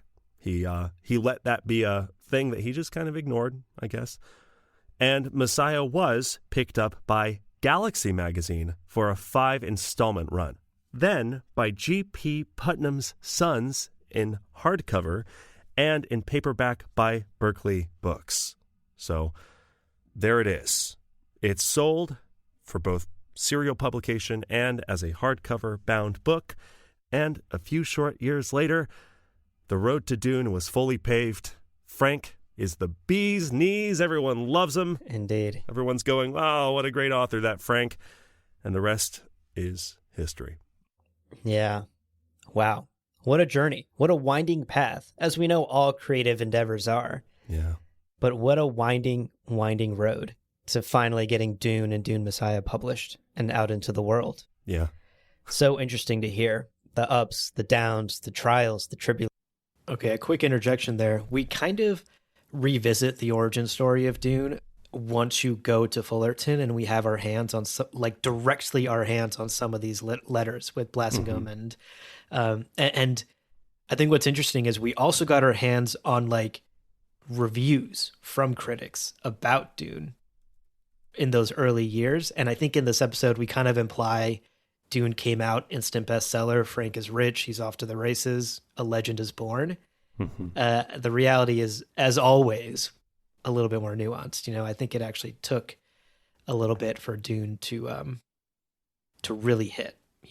I don't know that it was an instant bestseller and like turned Frank's life around the day it, the month it published or whatever. Right. Yeah. I also think, it's just a much longer, more drawn out story than we painted it just now, for sure.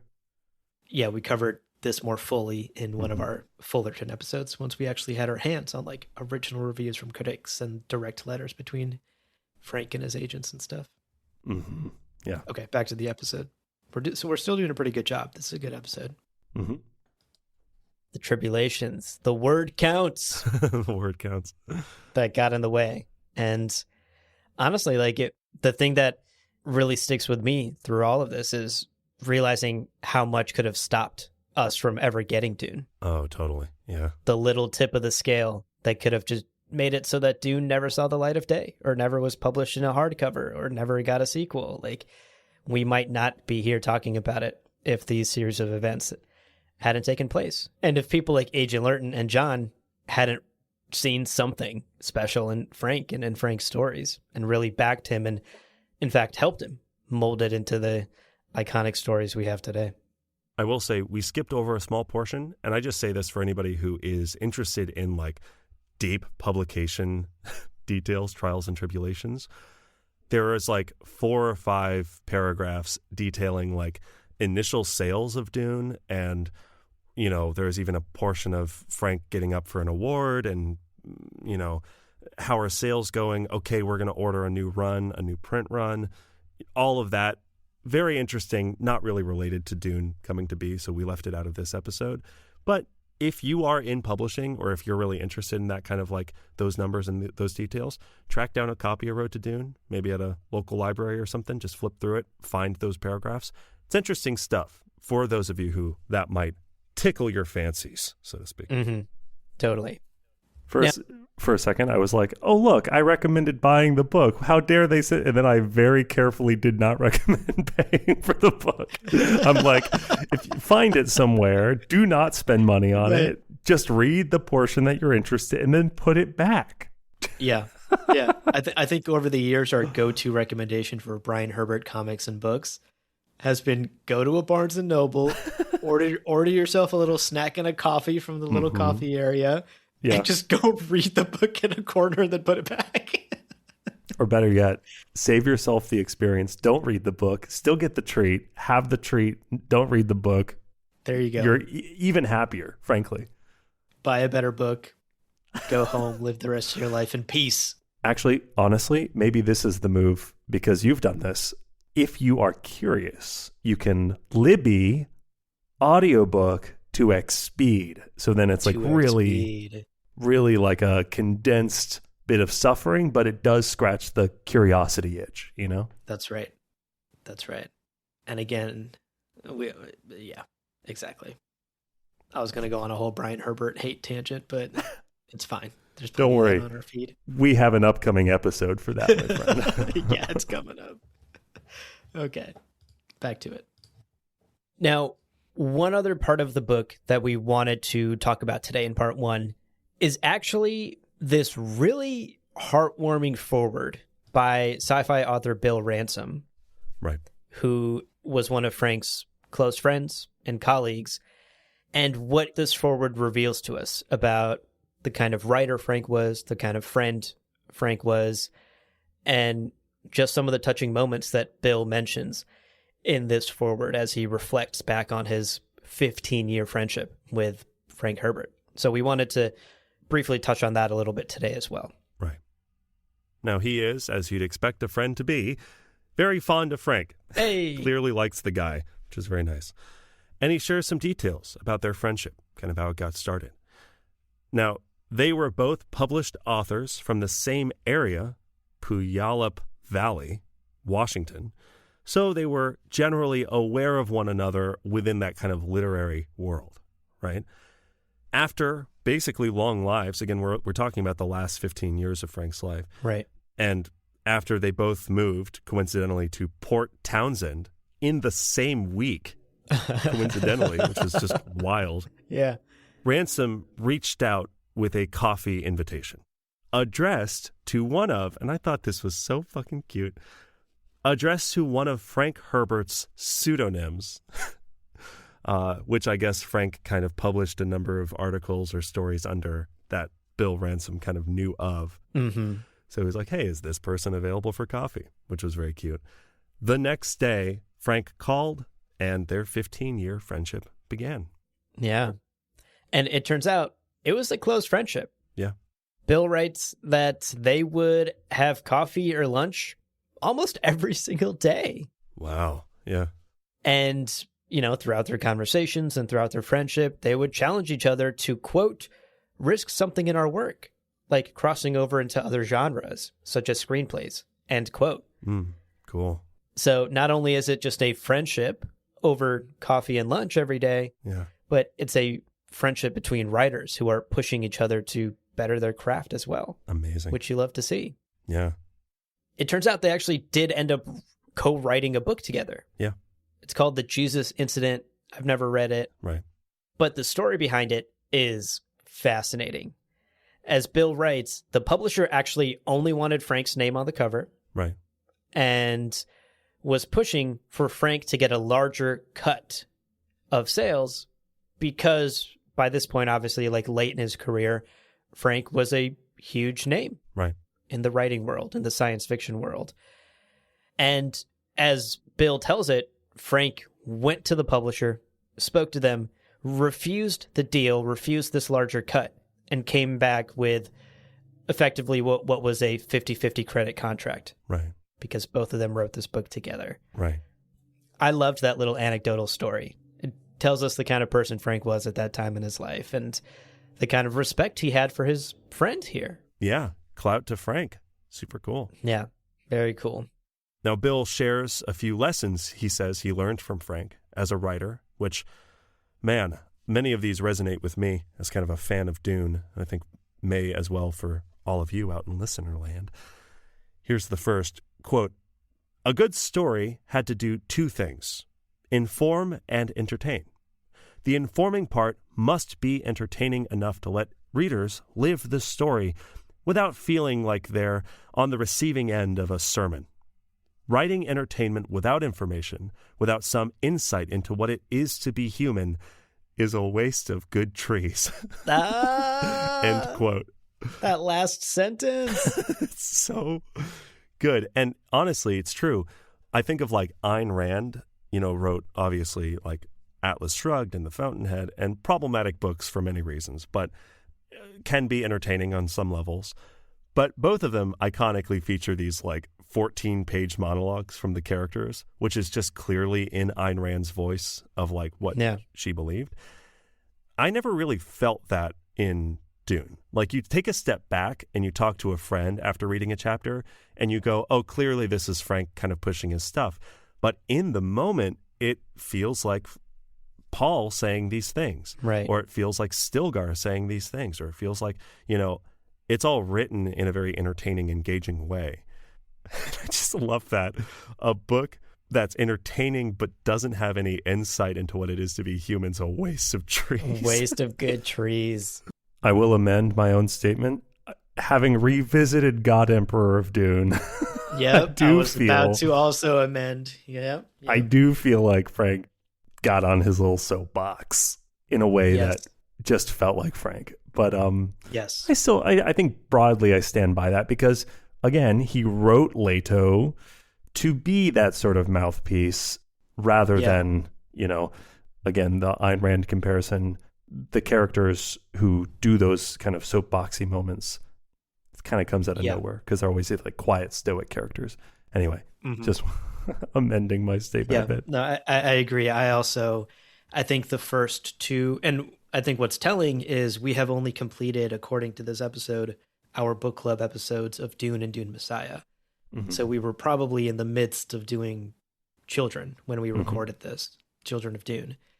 And I feel those first three books are really tightly edited and totally written, really well. And the story is great. I love those first three books. And it's not until, like you're saying, you get to God Emperor of Dune. And in my opinion, until you get to Heretics and Chapter House, where Frank begins to get a bit too, get on that soapbox and spend a lot of time repeating himself or repeating ideas that he's now said for 4, 5, 6 books. And it begins to be like, okay, this is a lot of Frank talking, and I kind of want to get back to the story. So Mm-hmm. yeah, it's interesting that we felt that back in 2022 before we had gotten to the latter books. And then, you read the book again and you go, wow, okay. Like I definitely was in that headspace with like Heretics and Chapter House, but our recent read through of them, again, I'm like, they've skyrocketed in your beloved rankings. Oh my God, that's so funny. People, I shared my apparently hot take ratings, putting Dune near the bottom of the list, and 5 of 6. 5 of 6 that day. Today, maybe it's like 6 out of 6. Anyway, people have come forward supporting me. I'm glad to say. Supportive comments, for your ranking. Yep, there are some hardcore defenders of Heretics and Chapter House out there who love those books. They're great fucking books, but again, they're not without faults. They're much better than I experienced the first couple of times. So that's true.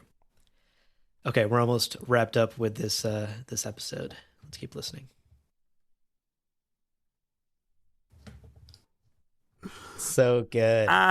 It's so funny. What do you think of my book, Frank? It's a waste of trees. Waste of good trees, man.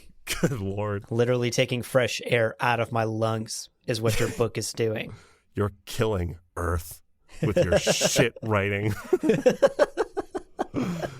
God. Also, Frank, on the note of ecological, right? Just like, what is that doing to the ecosystem? You're wasting trees, bro. The second quote we wanted to share here is Frank Herbert also believed that science fiction was the only genre whose subject matter attempted to define what it is to be human. We use contact with aliens or alien environments as impetus or backdrop for human interaction. End quote. Yeah, sure. That one I think is a bit more debatable. I don't necessarily agree with that one as much as I agree with the first quote. It's like fucking true for fantasy too, right? Like, right. And I feel like any art can be used to explore the human condition. Right. It doesn't have to be a certain genre or medium. So I do disagree with Frank on this one, but I understand where he's coming from. That science fiction in particular really delves into the big what if questions about humanity in ways that some other genres may not. But I think all art does to some extent. So yeah, tit for tat on this one. He's a science fiction writer, so he's like, science fiction's the top of the mountain. Right. Totally. And we're all biased in our own ways, Like the only podcasts I think are good podcasts can only be found on loreparty.com. So are called Gom Jabbar. Of all of the podcasts I like, 100% of them are called Gom Jabbar. Have to be hosted by Abu and Leo. Now, Frank isn't the only person that Bill talks about in this foreword. Sure. Because we can't forget about his second wife, Beverly. Beverly. Oh, angel. Who, by all accounts, was Frank's better half. Yeah. Until her passing in 1983. Right. Bill does nothing but gush about Beverly in this foreword. Right. He calls her Frank's guardian angel. He gives her credit for pushing Frank to quit some dead-end jobs or some jobs that he hated so he could focus on the thing that he loved, on writing. Goals. That's the kind of partner you want, folks. Seeking applications for a Beverly in my life. Hashtag find Leo a Beverly. Okay, just have to say, we found me a Beverly. All right, I found me a Beverly. I am happily married. Mostly you did it. Yeah, Abu, you really didn't help finding me a Beverly. I had to go on. I had to ask my friend Hinge to help out, but we got it. We got it done, and we are approaching. Cute. In fact, my 1-year wedding anniversary. So things are going great. Thanks for asking. Look at that! Oh my gosh! Wild. Anyway. I know. Wild. When I have been single working on this podcast, and now I'm married and living in France. So very different world we now live in. It's true. Crazy. Here's a direct quote from Bill. She had uncanny radar for detecting buffoons, hangers-on, con artists, and other fools. Not many got past Bev to test Frank. But Bev had the diplomacy and good graces to protect Frank while also protecting the dignity of those who would intrude on him, end quote. Oh my God. My God. Incredible. Guardian angel indeed. Also, sounds a lot like Chani fucking knifing people who are trying to fight Paul. Yeah. These fucking would-be nabes going like, yo, is Frank available for coffee? She's like, I've got this. Frank, I've got this. Right. Don't worry. Right. Keep She's writing, the Frank. phase 1 of the boss battle you got to get through before you can make your pitch to Frank about your sci-fi book, you know? The bullshit Elden Ring mini boss who kills you more often than the boss itself. One other note that Bill has about Beverly here is she's actually the one that got them to work together on this book that they wrote. She's the one who first suggested it. Quote, she was Frank's first reader and critic, and her opinion held serious water. End quote. Oh. What beautiful memories of Beverly that he has. It's so nice to hear that Frank had this life partner who was like with him on this journey through the sands of Arrakis, and in fact pushed him to be better about it. Also, her opinion held serious water. What a Fremen compliment. Whoa. How many water rings does her opinion carry? Yeah, it's very sweet and insightful that one of Frank's closest friends dedicates like 3 paragraphs to talking about Beverly. Clearly a huge part of Frank's process. Totally. Now, Bill wraps up his foreword with this touching dedication to Frank. Quote, I think of Frank every time I touch a keyboard, hoping I'm writing up to his considerable standards. In the Old English, poet was shaper or maker. Frank Herbert was a maker on a grand scale, the most loyal friend a person could ask for, and a funny, savvy, first-class guy. He continues to be missed. End quote. Bless the maker and his water. Maker, blessed be the maker. Wow, beautiful. Oh, beautiful words.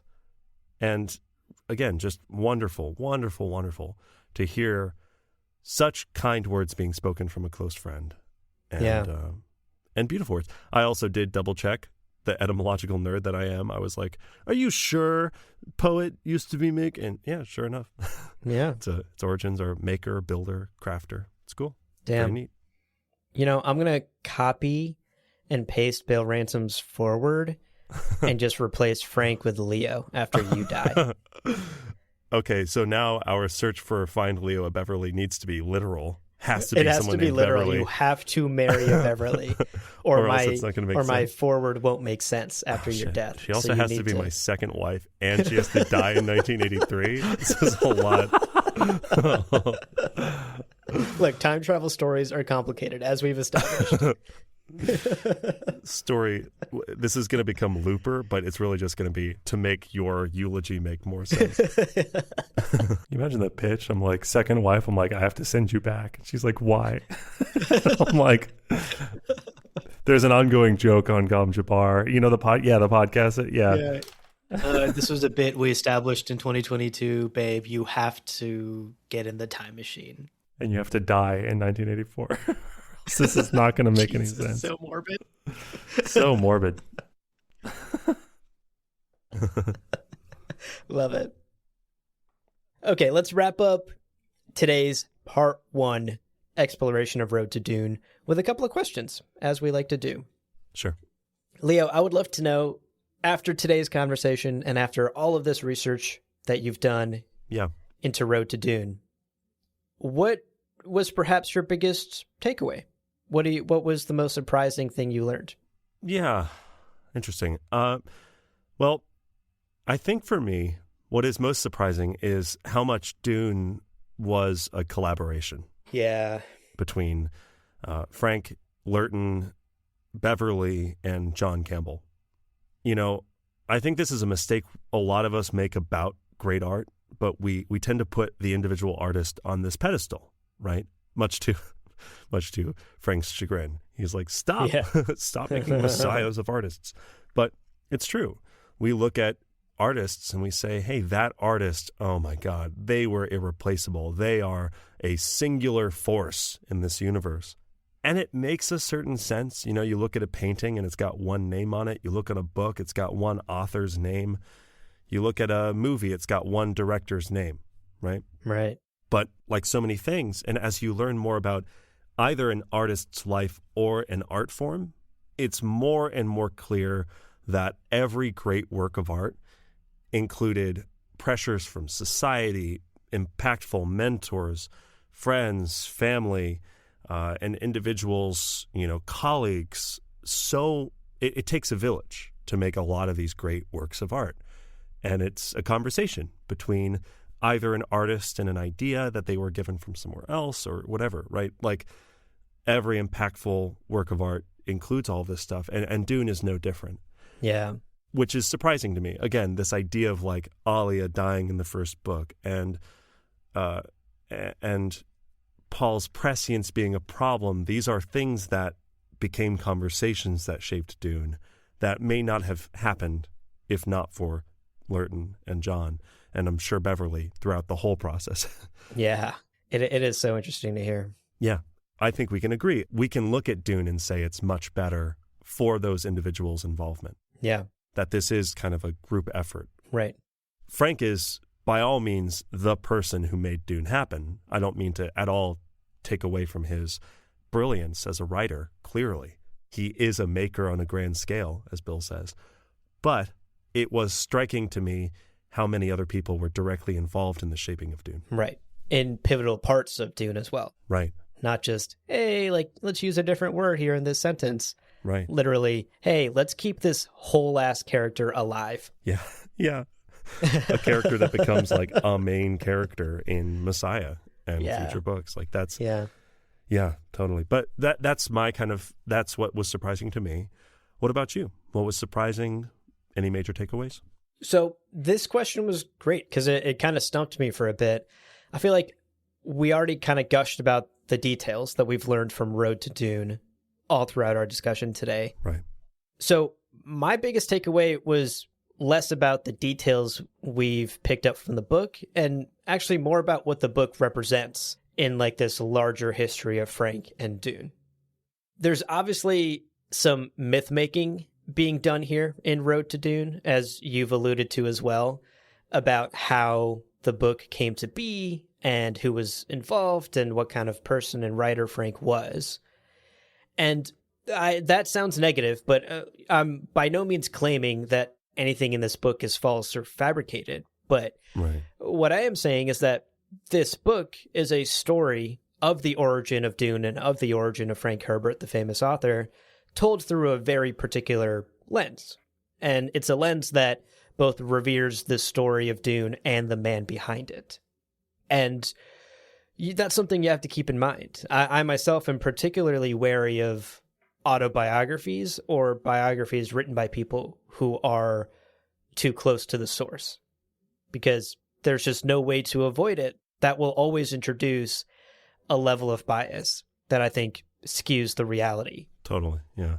And that's obviously happening here in Road to Dune. Right. It's a book written about a very famous man, which includes words by people that loved him, written by his son, right, who then used his father's career to build a very lucrative career for himself as well. Right. A lot of bias at play there, obviously. But that isn't to say there isn't value to having this kind of record. It is amazing to have these like primary source exact copies of these letters sent back and forth between Agent Lurton and John Campbell and Frank. This is incredible record to have publicly available to anyone who wants to buy the book and learn more about how Dune came together. Right. I also think the letters in this book where Frank is talking about how he came up with Dune or defending his ideas or talking about his writing style or storytelling techniques are invaluable to young writers out there or any young creatives out there. The way that Frank is thinking about these stories, this haiku method, all of these things are important lessons from a master of his craft, right? Yeah. If you could ask the best person in their field for advice and write it down so that it could make you better, you absolutely would. And this book contains like invaluable writing and storytelling advice from one of the best science fiction authors of all time. Yeah. And so for that, there is value in the book.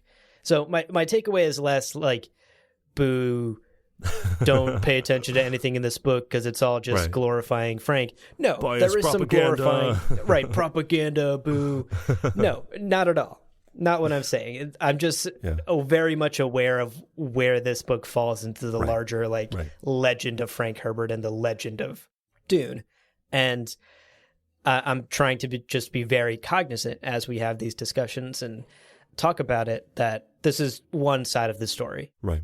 And the side that is very favorable to Dune, to Frank Herbert. Much like this podcast, right? Like, we're not on this podcast because we fucking hate Dune.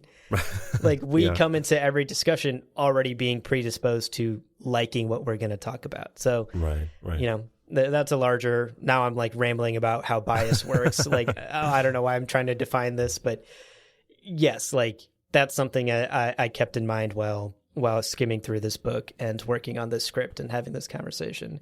Still a lot of value to be had. And I would really recommend for fans of Dune to check the book out themselves. Yeah. And dive into these details.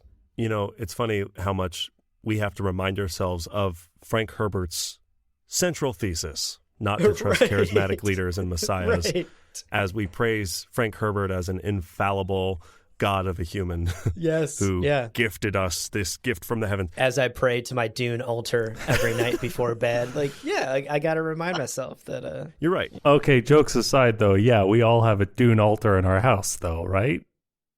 I mean, I'm looking at yours behind you on the video right now.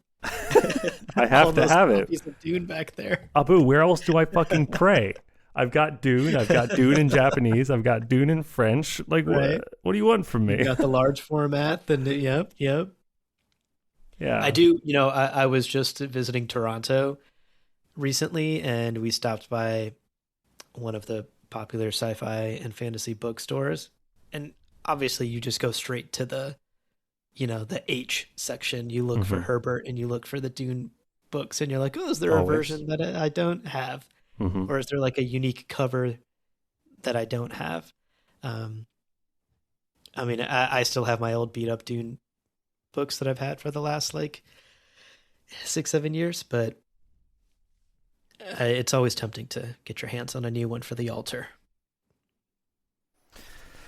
I mean, listen, I've done it way too many times, and now that I've moved and I'm like in my house, I'm going to keep doing it. I'm going to keep tracking these down. So you can't stop me. I'm building my altar nice and tall. All right.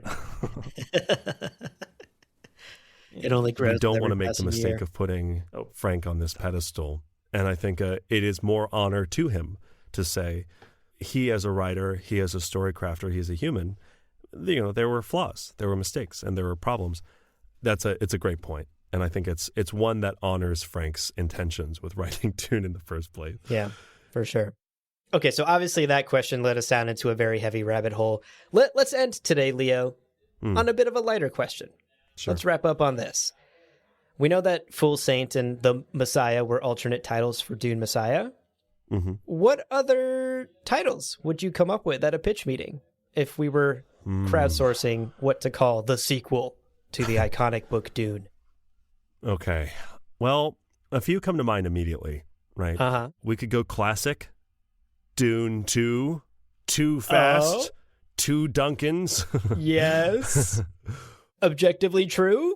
Yeah, true. I think that's solid. I do like your suggestion from, I think, Children of Dune Book Club, episode 1, Series of Unfortunate Events. Fantastic title. I don't think that's been taken yet. I think that's a really solid one. Not in the 60s, you know? Suck it, Lemony Snicket. Suck it, Lemony Snicket, a.k.a. Irulan? Jessica. Right. We could do the alien method, right? Dunes. Just Plural. add the S. Just add the S. Stupid. It's easy. And then for the third book, Dunes. Dunes is another S. An apostrophe. You add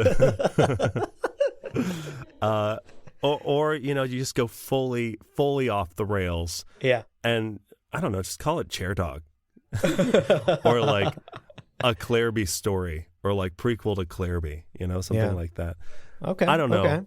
All stupid suggestions, but ones that tickle my very specific niche of humor. Yeah. What about you? Did any sequel titles jump out to you from your heart's depths? Yeah, honestly, like one hit me immediately. Sure. And I didn't even bother coming up with any others because I was like, this is gold. I don't need to do anything beyond this. No work is necessary. I would call the sequel Paul Muad'Dib, or How I Learned to Stop Worrying and Love the Messiah. I know it's a bit wordy. It's a mouthful. It's a bit yeah. on the wordier side. Yeah. It's going to be hard to squeeze into like a small paperback cover, but I believe we can do it. Of course, along with the title pitch, I'd have some story notes for Frank as well, because that's the kind of person I am. I can't help myself. Yeah. I would pitch to Frank in the room that he should actually maybe completely change the story and instead tell it from the perspective of perhaps a young Arakeen barista who's just trying to pay off his Imperial College chitin loans. Okay. And at the same time, he's exploring himself. He's exploring his art, trying to find his voice. But in the story, he falls into this cult of Muad'Dib's religion, Oh. enlists in the Jihad, and is deployed to a number of planets where he goes on zany adventure. I'm going to stop talking, actually. This is an amazing fanfic that I'm clearly going to work on. Oh my I got to God. find some time to write this. I'm giving y'all free ideas. This is a bestseller. I was going to say, we have now officially commissioned Dune art. Yeah. Abu, we could commission Dune stories Oh, snap. from independent writers. Think about it. Dune fanfiction is a world we have yet to delve into. But I bet there's some amazing stuff out there. Dude, I want to do it. Find things that are cohesive with Frank's lore. Are you kidding me? Yeah. 100%. And look, listener, don't tempt us, okay? Don't send your fan fiction to Stop. gomjabarpodcast@gmail.com. Stop tempting us. Okay? Stop. gomjabarpodcast@gmail.com is not the best place to send your Dune fan fiction for us to Do read. not. No, don't. Don't do it. Don't do it. Do it. Don't. Do it a little bit. Don't. Do it but just a little bit. Just a little bit. Do it. Don't. Don't write it up. Don't hit send. Wow, I Very love that we're silly. like, All right. Well, Wow. that was fun. It was a good episode. That was a fun episode. Yeah, I'm proud of us. I think we did a good job tackling a pretty complicated topic, you know, like to try and cover the entire publication history of Dune, the novel by Frank Herbert, and introduce characters like Blasingame and talk about Beverly. We covered a lot of ground there in just 90 Yeah. minutes. That was a good episode. Yeah. I thought and my bit again- at the end was not very funny.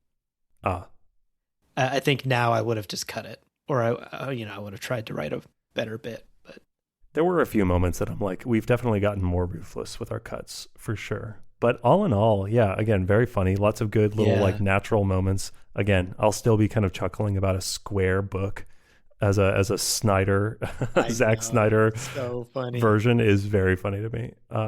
That's pretty good. So yeah, excellent. Thank you all for listening. I hope this adds a little bit.